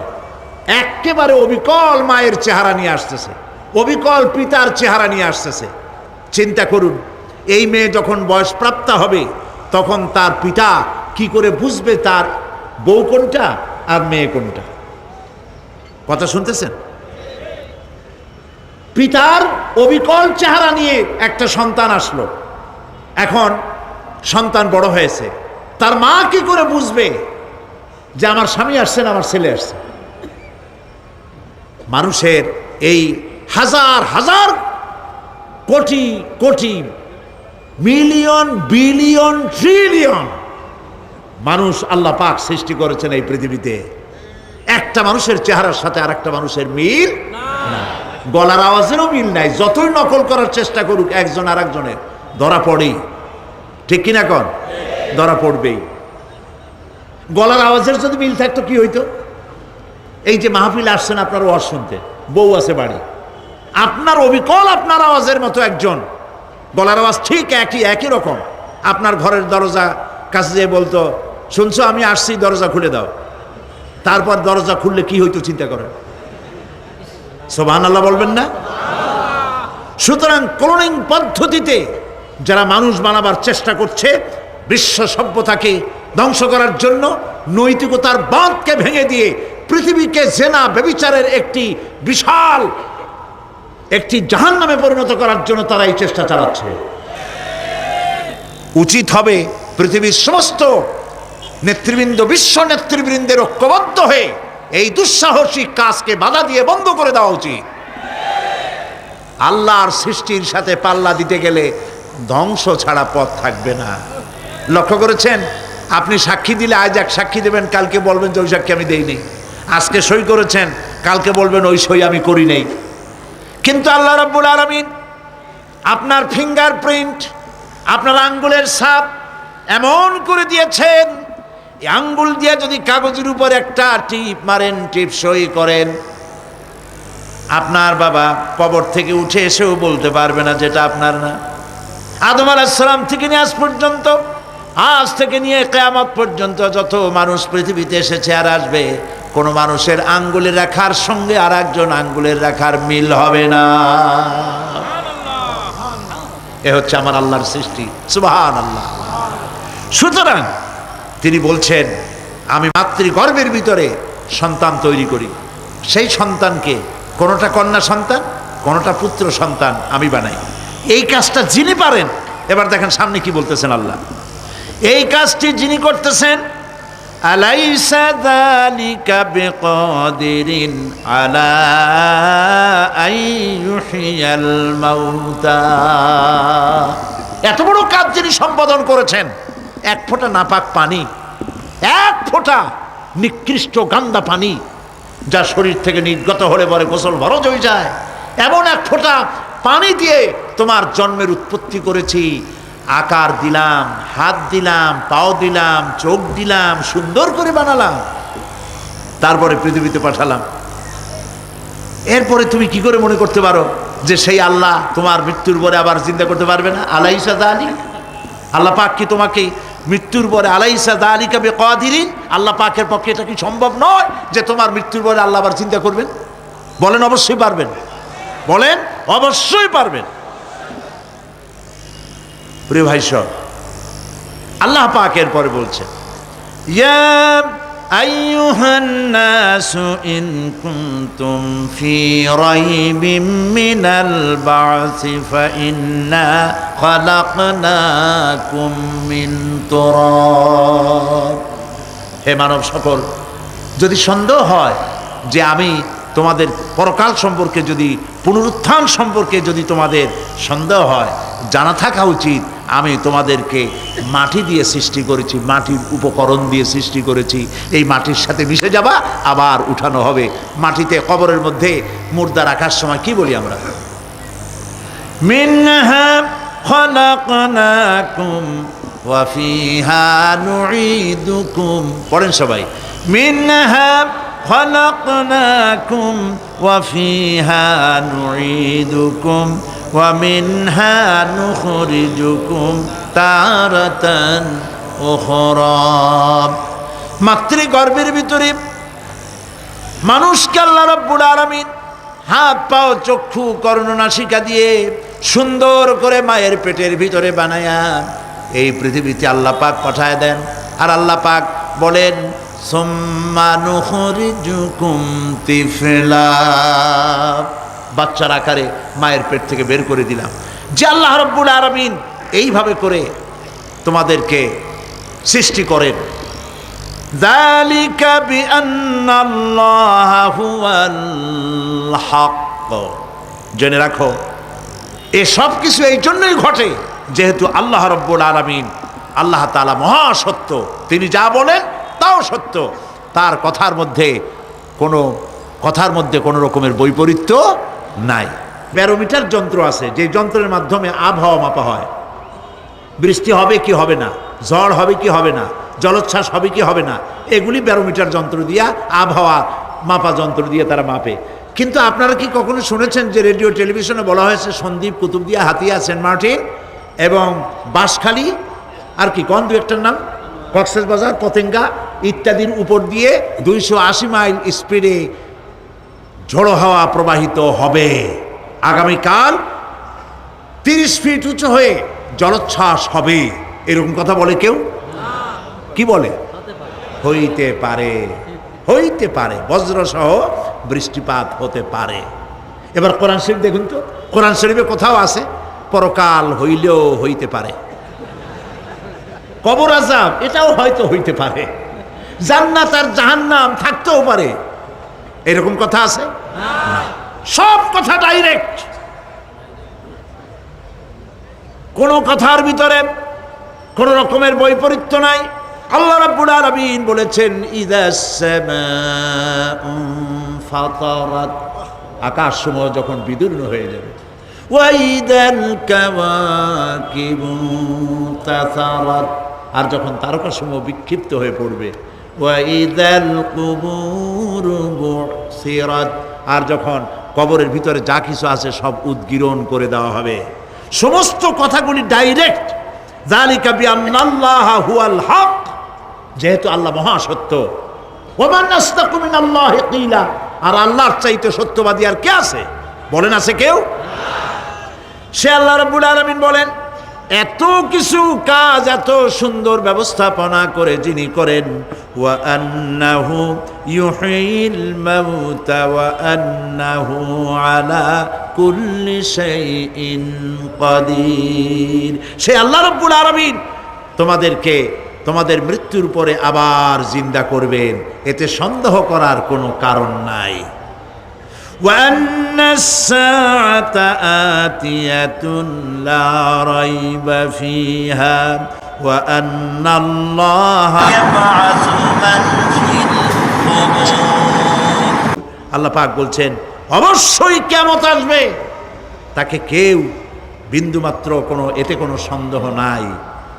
আর আল্লাহ পাক অবশ্যই কবরে যা কিছু আছে সব বের করে নিয়ে আসবেন। কান্নাহুম জারাদুম মুনতাশির, যেমন আপনারা দেখছেন কিনা, এই যে যখন বন্যা বলে, পানি টানি যখন ওঠে, বন্যা না কি বলে, তুফান, বন্যা ইত্যাদি যখন হওয়ার সম্ভাবনা হয়, তখন মাটি থেকে, গ্রাম্য পরিবেশে দেখা যায় মাটি থেকে পোকামাকড়গুলি এভাবে উঠতে থাকে। দেখছেন না? আপনারা দেখছেন কিনা? পাখাওয়ালা পিঁপড়াগুলি এইভাবে সব উঠতে থাকে। কান্নাহুম জারাদুম মুনতাশির, এইভাবে করে পোকামাকড় পতঙ্গগুলি যেভাবে মাটি থেকে উদ্গত হতে থাকে, সমস্ত খবরগুলি থেকে মানুষগুলি এভাবে উদ্গত হয়ে যাবে। তবে হ্যাঁ, আপনারা একটা প্রশ্ন করতে পারেন যে কবর দিয়ে সব উঠবে, কিন্তু যে মানুষের বাগে খাইছে তার কি হবে? যে মানুষ আগুনে পড়ে গেছে তার কি হবে? যে নদীর মধ্যে ডুবে গেছে তার কি হবে, যে কুমিরের পেটে চলে গেছে তার কি হবে, এরকম একটা প্রশ্ন আপনারা করতে পারেন। কবর কাকে বলে সেটা আমাদের জানতে হবে। কবর শুধু মাটির গর্তটাকেই কবর বলা হয় না, এটি আলমে বারজাখ, এটি পর্দা, এটা জবনিকা। মৃত্যুর পরের জীবনটাই হলো আলমে আখিরাত পর্যন্ত যাইতে যে জীবনটা লাগে, যে একটি সময় আছে, এই সময়টার নামটাই হলো কবর। সেটা গর্তের মধ্যে হইতে পারে, মাটির মধ্যে, সেটা বাঘের পেটে হতে পারে, সেটা কুমিরের পেটে হতে পারে, সেটা পানিতে পচে যেতে পারে, এটা কোনো বিষয় না। আল্লাহ পাক উঠাতে চাইবেন এবং সমস্ত কিছুকে কিয়ামতের দিন আল্লাহ রাব্বুল আলামিন তার দরবারে হাজির করবে। তাহলে আমরা বুঝতে পারলাম যে কিয়ামত যে হবে এই ব্যাপারে কোনো সন্দেহের অবকাশ নাই। এখন ওই কিয়ামতের দিন আল্লাহ রাব্বুল আলামিন আমাদের বিচার নেবেন, হিসাব করবেন। দুনিয়ায় যে পরীক্ষা দিয়েছিলাম, এই পরীক্ষায় যদি কেউ একবার ফেল করে, আর একবার পরীক্ষা দিয়ে পাশ করার সুযোগ আছে, আরো একবার যদি ফেল করে আবার পরীক্ষা দিয়ে পাশ করার সুযোগ আছে। 10 বার পরীক্ষা দিবেন, 10 বার ফেল করবেন, 100 বার পরীক্ষা দিবেন, 100 বার ফেল করবেন, তারপরেও আবার পরীক্ষা দেওয়ার সুযোগ আছে। কিন্তু কিয়ামতের ময়দানে যদি কোনো মানুষ তার জীবনের পরীক্ষায় যদি ফেল করে, দ্বিতীয়বার পরীক্ষা দিয়া পাশ করার আর কোনো সুযোগ নাই। এই পৃথিবীতে জজ কোর্টে কেউ হেরে গেল, হাইকোর্টে আপিল করার সুযোগ আছে। হাইকোর্টে যদি হেরে যায়, সুপ্রিম কোর্টে কেস করে জেতার সুযোগ আছে, আপিল করার সুযোগ আছে। সুপ্রিম কোর্টেও হেরে গেল, প্রেসিডেন্টের কাছে জীবন ভিক্ষা চাওয়া যাইতে পারে। কিন্তু কিয়ামতে আখিরাতে আদালতে ওই জায়গায় মানুষ যদি একবার তার জীবনের মামলায় হেরে যায়, দ্বিতীয়বার আপিল করার আর কোনো জায়গা নাই। কঠিন জায়গা, সেই জায়গা হবে এবং সেখানে সবাইকে উঠতেই হবে। সুতরাং এই যে প্রশ্ন করা হয় যে প্রায় এই কিয়ামত কবে হবে, এটা বিশ্বাস করি না, হ্যান ত্যান ইত্যাদি, মরলে আবার জিন্দা করবে কে, এইসব প্রশ্নের কোনো দাম নাই। আল্লাহ পাক এই ব্যাপারে আরেকটি কথা বলছেন, ইয়াসআলুনাকা কাআন্নাকা হাফিয়ুন আনহা কুল ইন্নামা ইলমুহা ইনদাল্লাহ ওয়ালাকিন্না আকসারান নাসি লা ইয়ালামুন। হে নবী, এরা আপনার কাছে এই প্রশ্নটা করে এইভাবে যে কিয়ামত কবে আসবে, মনে হয় যেন আপনি এটা জানেন। এই ইলম কিয়ামত কবে হবে মনে হয় যেন আপনি এটা জানেন, সেই জন্য তারা এই প্রশ্নটা করছে। আসলে কুল ইন্নামা ইলমুহা ইনদাল্লাহ, কিয়ামত কবে হবে এটা কে জানেন? ওয়ালাকিন্না আকসারান নাসি লা ইয়ালামুন, অবশ্যই অধিকাংশ মানুষেরা এটা জানে না। কিয়ামত কবে হবে এটা একমাত্র আল্লাহ পাক জানেন।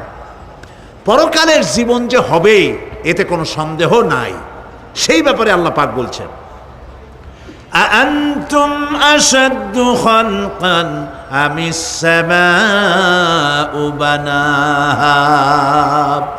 তোমরা যে পুনরুত্থান সম্পর্কে অস্বীকার করো, এবার চিন্তা করো, তোমারে বানানো কঠিন না ওই মহা আকাশটা বানানো কঠিন? কোনটা কঠিন বলেন না আপনারা, কোনটা কঠিন? আপনারা একটু তাকায় দেখেন তো, এই যে বিশাল প্যান্ডেল, এই প্যান্ডেলে খুঁটি আছে না নাই? আছে কি না? কতগুলা খুঁটি গুনতে আপনার আধা ঘন্টা খানেক সময় লাগবে, ঠিক না?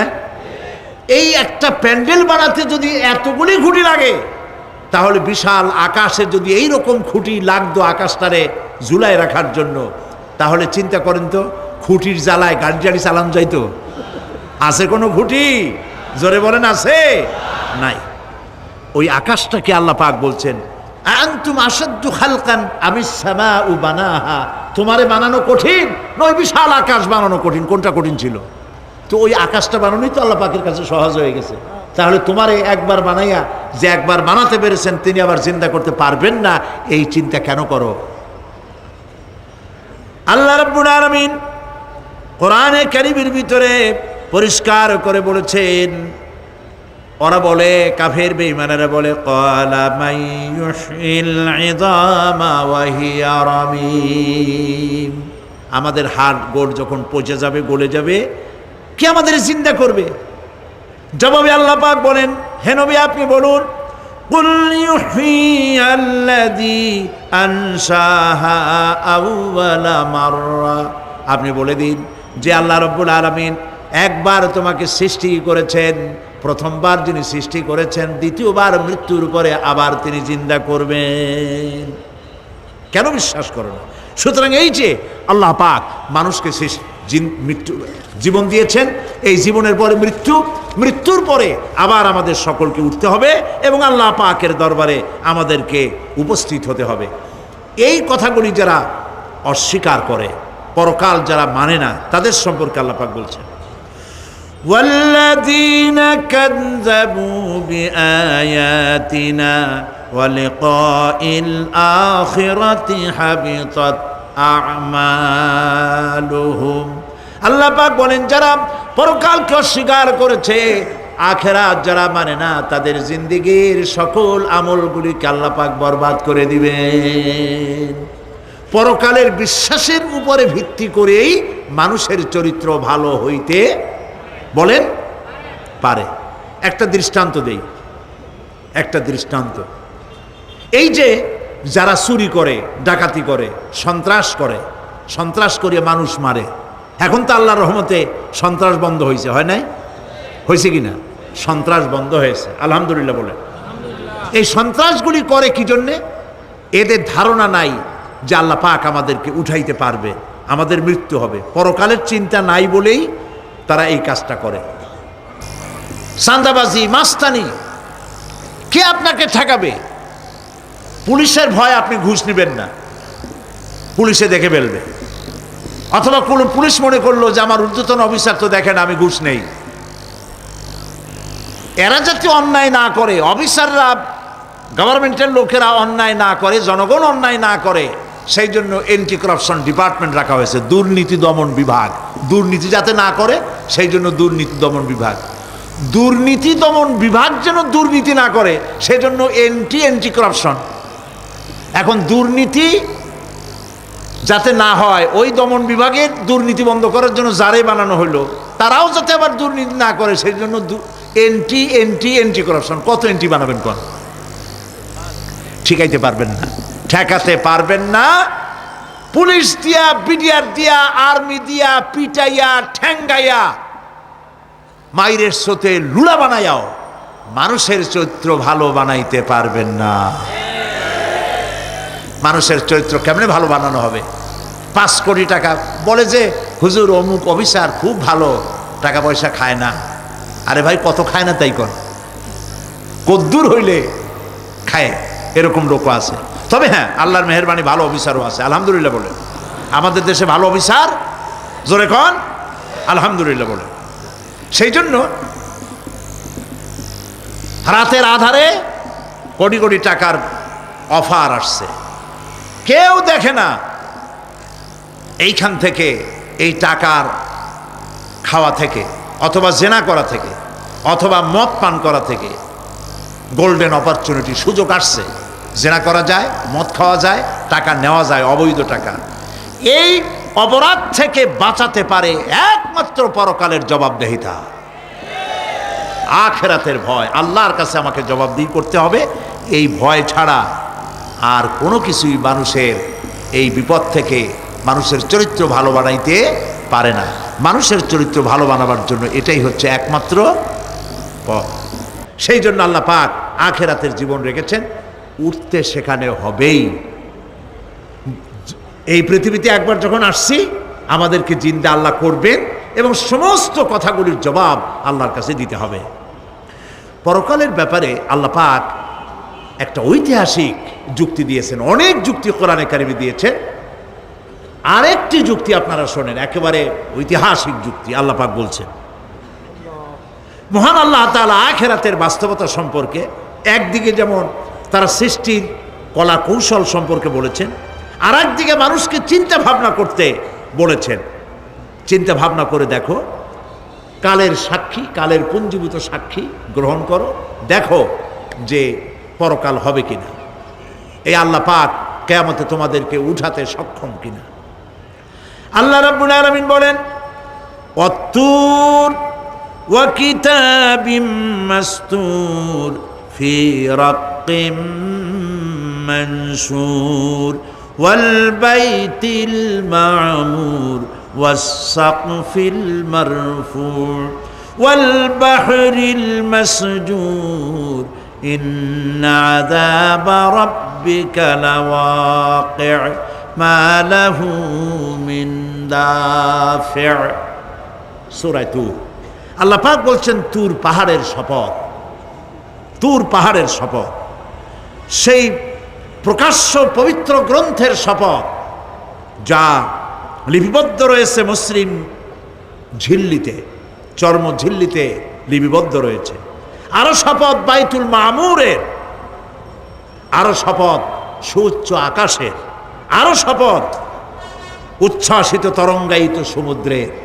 নিশ্চয়ই সেই আযাব আসবে, আযাব মানে কিয়ামত, সেই পরকাল অবশ্যই আসবে। মা লাহু মিন দাফি', এই শাস্তি থেকে, এই কিয়ামত আসা থেকে, এই কিয়ামত সংগঠিত হওয়া থেকে রোধ করার মতো ক্ষমতা কারো নাই। সুবহানাল্লাহ।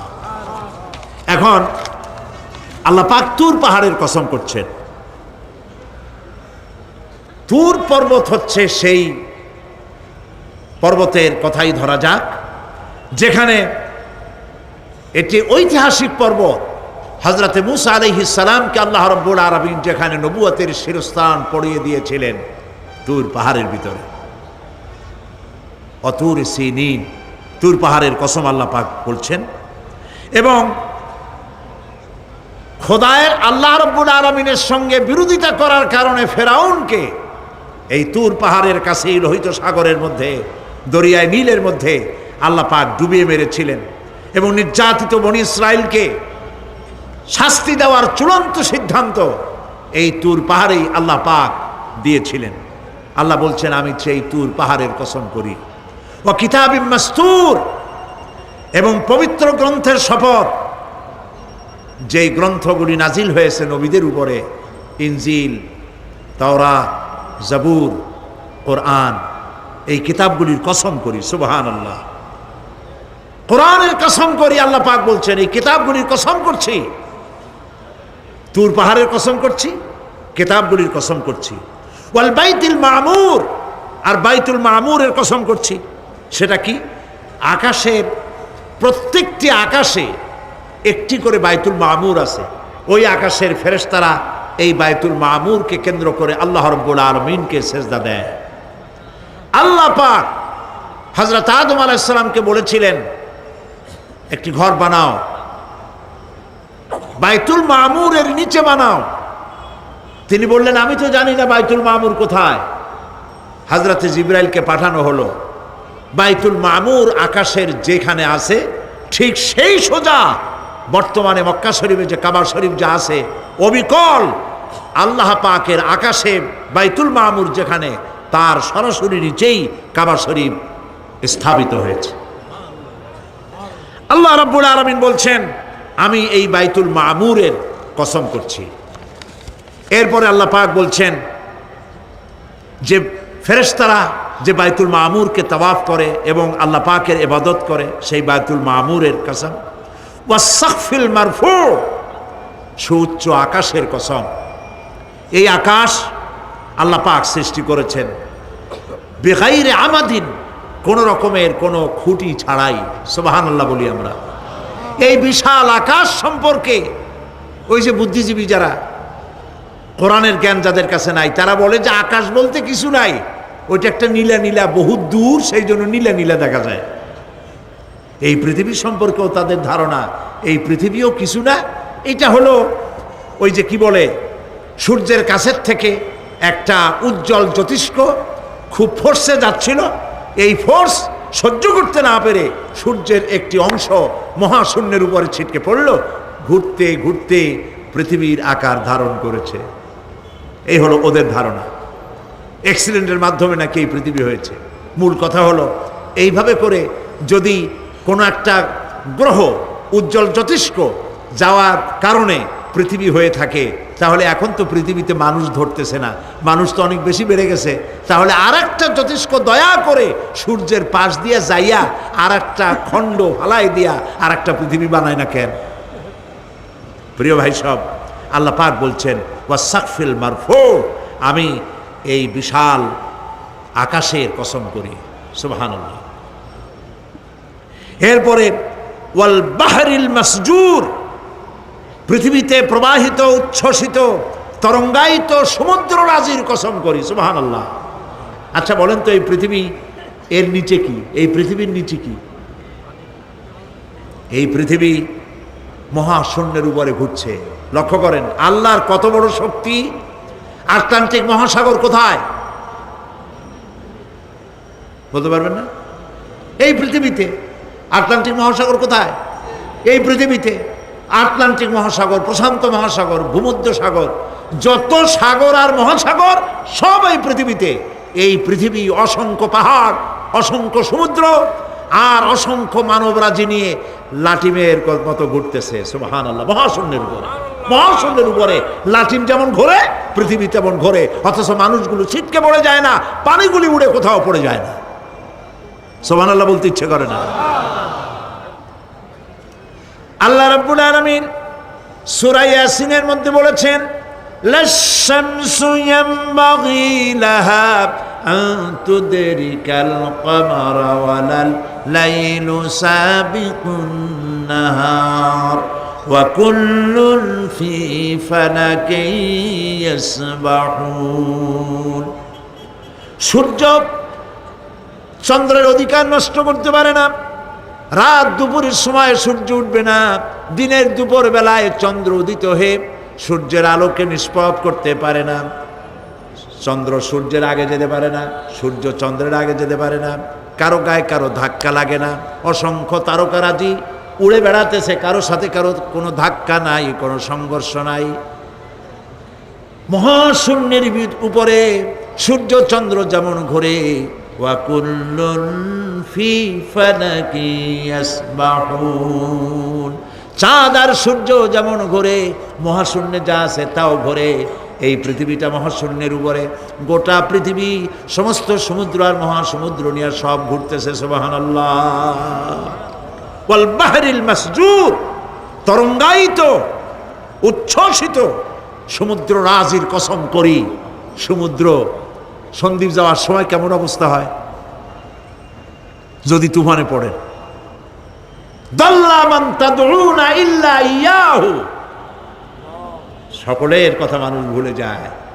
মৌজুন কাল জিবাল, পাহাড়ের মতো যখন ঢেউগুলো আসতে থাকে সবাই সব ভুলে যায়, তখন মনে পড়ে শুধু আল্লাহ। কি মনে পড়ে? আল্লাহ। আল্লাহ কত বড়, সমুদ্রের কাছে যাই দেখেন, সুবহানাল্লাহ। এই বিশাল বিশাল সমুদ্র রাজির কসম করছি। এতগুলি কসম করে আল্লাহ পাক কোরআনে কারিমের মধ্যে বলছেন, দেখো এই সব জিনিসগুলি আমি সৃষ্টি করেছি, আর এই জিনিসগুলির কসম করে বলছি সেই পরকাল অবশ্যই অনুষ্ঠিত হবে, সেই আযাব আসবে। কেউ এই পরকাল অনুষ্ঠিত হওয়া থেকে কেউ ফিরাইয়া রাখতে পারবে না। এখন তোমরা প্রশ্ন করতেছো আল্লাযী ফীহি আল্লাযী হুম ফীহি মুখতালিফুন, এই ব্যাপারে তোমরা ইখতিলাফ করতেছো, মতবিরোধ করতেছো, ঠাট্টা করতেছো, বিদ্রূপ করতেছো। কাল্লা সায়ালামুন, অবশ্যই তোমরা জানতে পারবে। সুম্মা কাল্লা সায়ালামুন, অবশ্যই তোমরা জানতে পারবে সেই পরকাল হবে, এতে কোনো সন্দেহ নাই, সুবহানাল্লাহ। এখন ওই পরকাল কিভাবে হবে, কেমনে অনুষ্ঠিত হবে, সে কথাগুলি আমি আগামীকাল আপনাদের সামনে আলোচনা করব ইনশাআল্লাহ। দাঁড়ানো ভাইরা একটু বসেন, দাঁড়ানো যত ভাইরা আছেন মেহেরবানি করে সবাই বসেন, আর একটু জিকির করেন লা ইলাহা ইল্লাল্লাহ, লা ইলাহা ইল্লাল্লাহ, জোরে পড়েন লা ইলাহা ইল্লাল্লাহ। আলহামদুলিল্লাহ, আজকে প্রথম দিনেই এটি কোরআনে কারিমের তাফসিরের মাহফিলের রওনক, মকবুলিয়াতের একটি নমুনা। আজকে প্রথম দিনেই হ্যাঁ, 5 জন আজকে প্রথম দিনেই 5 জন ইসলাম কবুল করার জন্য মঞ্চে এসে হাজির হয়ে গেছেন, আলহামদুলিল্লাহ বলে। তাদেরকে আমরা ইসলাম কবুল করাবার ব্যবস্থা করছি, আর তারপরে মোনাজাত হবে, আজান হবে, এশার জামাত হবে। এত বড় জামাতের লোক কারো সামলানো উচিত না। নামাজ জামাতে আদায় করে আপনারা যাবেন। দেন কাগজ দেন। আমি একজন একজন করে তোমরা দাঁড়ায় যাবে নাম নিলে। রাখাল চন্দ্র দাস, পিতা যতীন্দ্র চন্দ্র দাস, হ্যাঁ, গ্রাম রাজানগর, আখাউড়া। এর বর্তমান নাম পছন্দ করেছে মোহাম্মদ। কইসে দাঁড়া, ও আচ্ছা। তারপরে গৌরাঙ্গ কুমার ঘোষ, পিতা কাটিয়া চন্দ্র ঘোষ, ধর্ম হিন্দু, আগের জন্য হিন্দু, আর বাড়ি হলো ভেলাবো, রূপগঞ্জ। বর্তমান নাম পছন্দ করেছে মাহবুবুর রহমান।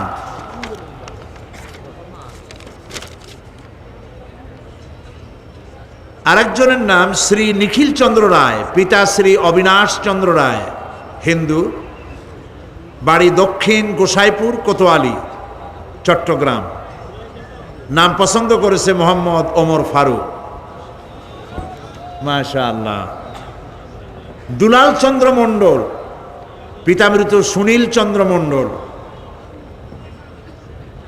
ধর্ম হিন্দু, বাড়ি হলো বালা তৈর, নিয়ামতপুর, নওগাঁ। এরা আছে চাঁদগাঁওয়ে, চট্টগ্রামে থাকে। নতুন নাম পছন্দ করেছে মোহাম্মদ আব্দুর রহমান। আরেকজন নয়নচন্দ্র সাহা, পিতা উত্তম চন্দ্র সাহা, গ্রাম বালাখাল, কদম রসুল, সীতাকুণ্ডু। বর্তমান নাম পছন্দ করেছে মোহাম্মদ সাইফুল ইসলাম। আলহামদুলিল্লাহ। আমরা আলহামদুলিল্লাহ বলি, আমরা তাদেরকে উৎসাহিত করি, জোরে বলি আলহামদুলিল্লাহ। আচ্ছা ভাই, আপনারা দাঁড়াইছেন কেন কন্ত দেখি? একটু পরেই তো দাঁড়াবেন, মোনাজাতের পরেই দাঁড়াইতে পারবেন, নামাজ পড়বেন, আল্লাহর মেহেরবানি। তো দাঁড়ানো, হাঁটা, ওনাদেরকে সম্মান দেন। বসেন, আসুন আমার কাছে আসেন, 5 জনই কাছে আসেন। হাত দেন, হাত হাত হাত হাত। আচ্ছা, মাথাগুলি নিচু করে আসুন। লা ইলাহা ইল্লাল্লাহু মুহাম্মাদুর রাসূলুল্লাহ।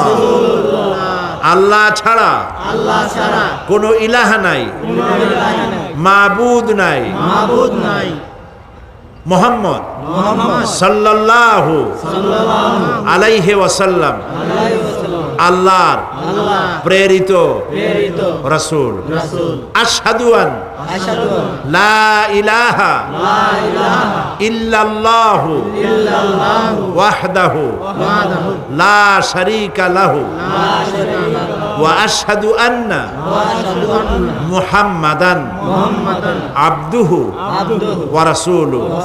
আমি সাক্ষ্য দিচ্ছি, জোরে বলো, আমি সাক্ষ্য দিচ্ছি আল্লাহ ছাড়া কোনো ইলাহা নাই, কোনো মাবুদ নাই, কোনো উপাস্য নাই।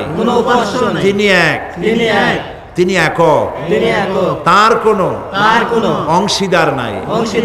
আমি আরো সাক্ষ্য দিচ্ছি মুহাম্মদ সাল্লাল্লাহু আলাইহি ওয়াসাল্লাম আল্লাহর বান্দা এবং তার প্রেরিত রাসূল। সবাইকে বলো আসসালামু আলাইকুম। জবাব দেন আপনারা। প্রিয় ভাই সব, এক মুহূর্ত আগ পর্যন্ত তারা ছিলেন মুশরিক, আর এখন ঠিক পর মুহূর্তে তারা আমাদের তাওহীদবাদী ভাই। আলহামদুলিল্লাহ বলেন, সবাই বলেন আলহামদুলিল্লাহ। আমাদের সকলের আমলনামায় কম বেশি গুনাহ আছে। নবী করিম সাল্লাল্লাহু আলাইহি সাল্লাম বলেছেন, যখনই কেউ বিশ্বাসের সাথে অর্থ সহকারে মনে প্রাণে বিশ্বাস করে কেউ যদি এই কালেমা উচ্চারণ করে পিছনের সমস্ত গুনাহ খাতাকে আল্লাহ পাক মাফ করে দেন। এদের জিন্দেগির সব গুনাহ মাফ হয়ে গেছে। এখন এরা এখন মাসুম, বেগুনাহ। আমি আল্লাহ পাকের এই বেগুনাহ মাসুম বান্দাদের সাথে আলিঙ্গন করছি।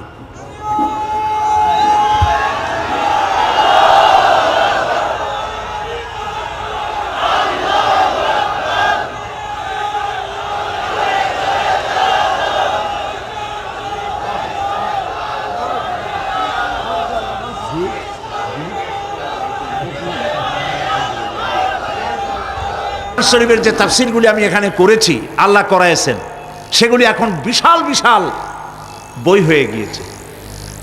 সূরা ফাতিহা হয়েছে 520 পৃষ্ঠা, এত বড়। যারা সেভেছে তারা এর নাম রেখেছে তাফসিরে সাঈদী সূরা ফাতিহা। আমপারা বেরিয়েছে 588 পৃষ্ঠা। এই যে আমপারার তাফসির আজকে সূরা নাবা থেকে করলাম, 2টা আয়াতের তাফসির প্রায় 1.5-2 ঘন্টার মতো করলাম। এই পুরা তাফসির আমরা যদি জানতে পারি জীবন সুন্দর হবে। আমপারা, তাফসিরে সাঈদী এবং সূরা আসর এখানে করেছিলাম 5 দিন। সেই 5 দিনের তাফসির 788 পৃষ্ঠা সূরা আসর। ইমাম শাফিঈ রহমাতুল্লাহ আলাইহি বলেছেন, সূরা আসর পড়ার পর মনে হয়েছে যে কোরআন শরীফের আর কোনো সূরা নাজিল না হইলেও চলতো। সুবহানাল্লাহ। এগুলি সব দোকানে আছে, সূরা ফাতিহা, আমপারা, সূরা আসর। এগুলি আপনারা খরিদ করবেন। তাফহিমুল কোরআন কিনবেন, ফি জিলালিল কোরআন কিনবেন। আল্লাহ যেন আপনাদেরকে তৌফিক দান করেন। সবাই বলি আমিন। আমি আমার বন্ধু হযরত মাওলানা শামসুদ্দিন সাহেবকে সূরা ফাতিহা দিয়েছি, আমপারা এবং সূরা আসর আগামীকাল অথবা আমি আমার সময় মতো দিব। আজকে আমি আমপারা, তাফসিরে সাঈদী আমপারা এবং তাফসিরে সাঈদী সূরা আল আসর। আজকের প্রধান অতিথি বাইতুশ শরফের মধ্যমণি, আলেমে দ্বীন, সাহেব ইলম, সাহেব বসিরত আল্লামা হযরত মাওলানা শাহ কুতুবউদ্দিন সাহেব দামাত বরকাতুহুল আলিয়া, তাকে এই বিশাল মাহফিলের পক্ষ থেকে আমি হাদিয়া পেশ করছি।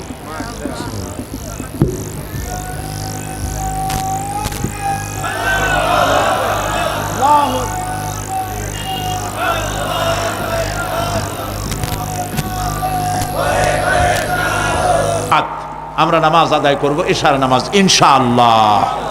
আল্লাহুম্মা আমিন। রব্বানা যালামনা আনফুসানা ওয়া ইন লাম তাগফির লানা ওয়া তারহামনা লানাকুনান্না মিনাল খাসিরিন। রব্বানা লা তুযিগ কুলুবানা বা'দা ইয হাদাইতানা ওয়া হাব লানা মিন লাদুনকা রাহমাতান ইন্নাকা আনতাল ওয়াহ্হাব। হে আল্লাহ তাআলা, লাখো জনতা আজকের এই প্রথম দিনেই আল্লাহ তাআলা কোরআনের এই মাহফিলে দীর্ঘক্ষণ ধরে তোমার কোরআনের কথা শুনে তোমার দরবারে হাত তুলেছি। দয়া করে মেহেরবানি করে আমাদের জিন্দেগির গুনাহ খাতাকে মাফ করে দাও।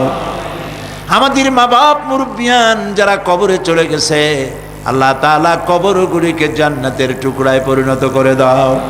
রব্বির হামহুমা কামা রব্বায়ানি সগীরা। পড়েন সবাই, রব্বির হামহুমা কামা রব্বায়ানি সগীরা। আয় আল্লাহ তাআলা, আমাদের এই বিবি বাল বাচ্চা যা দান করেছো সবগুলিকে দিনদার বানাও, ইমানদার বানাও, নামাজি বানাও, পরেজগার বানাইয়া দাও। রব্বুল আলামিন, যেই পরকালের কথা, কিয়ামতের কথা আলোচনা করলাম, সেই কঠিন হাসরের ময়দানে যেদিন পায়ের নিচে হবে তামার মতো মাটি, আর মাথার উপরে প্রকাণ্ড সূর্যের তাপে গুনাহগারের মাথার চান্দি ফেটে গিয়া মগজগুলি গলে গলে নাক কান দিয়ে বেয়ে পড়তে লাগবে। জিহ্বাটা পানির পিপাসায় কুকুরের মতো ঝুলে নাভিস্থল পর্যন্ত পড়ে যাবে। ময়দানে সাড়া পড়বে পানি পানি বলে। আল্লাহ তাআলা ওই দিনে তোমার হাবিবের হাতের কাউসারের পেয়ালা আমাদের নসিব করে দিও।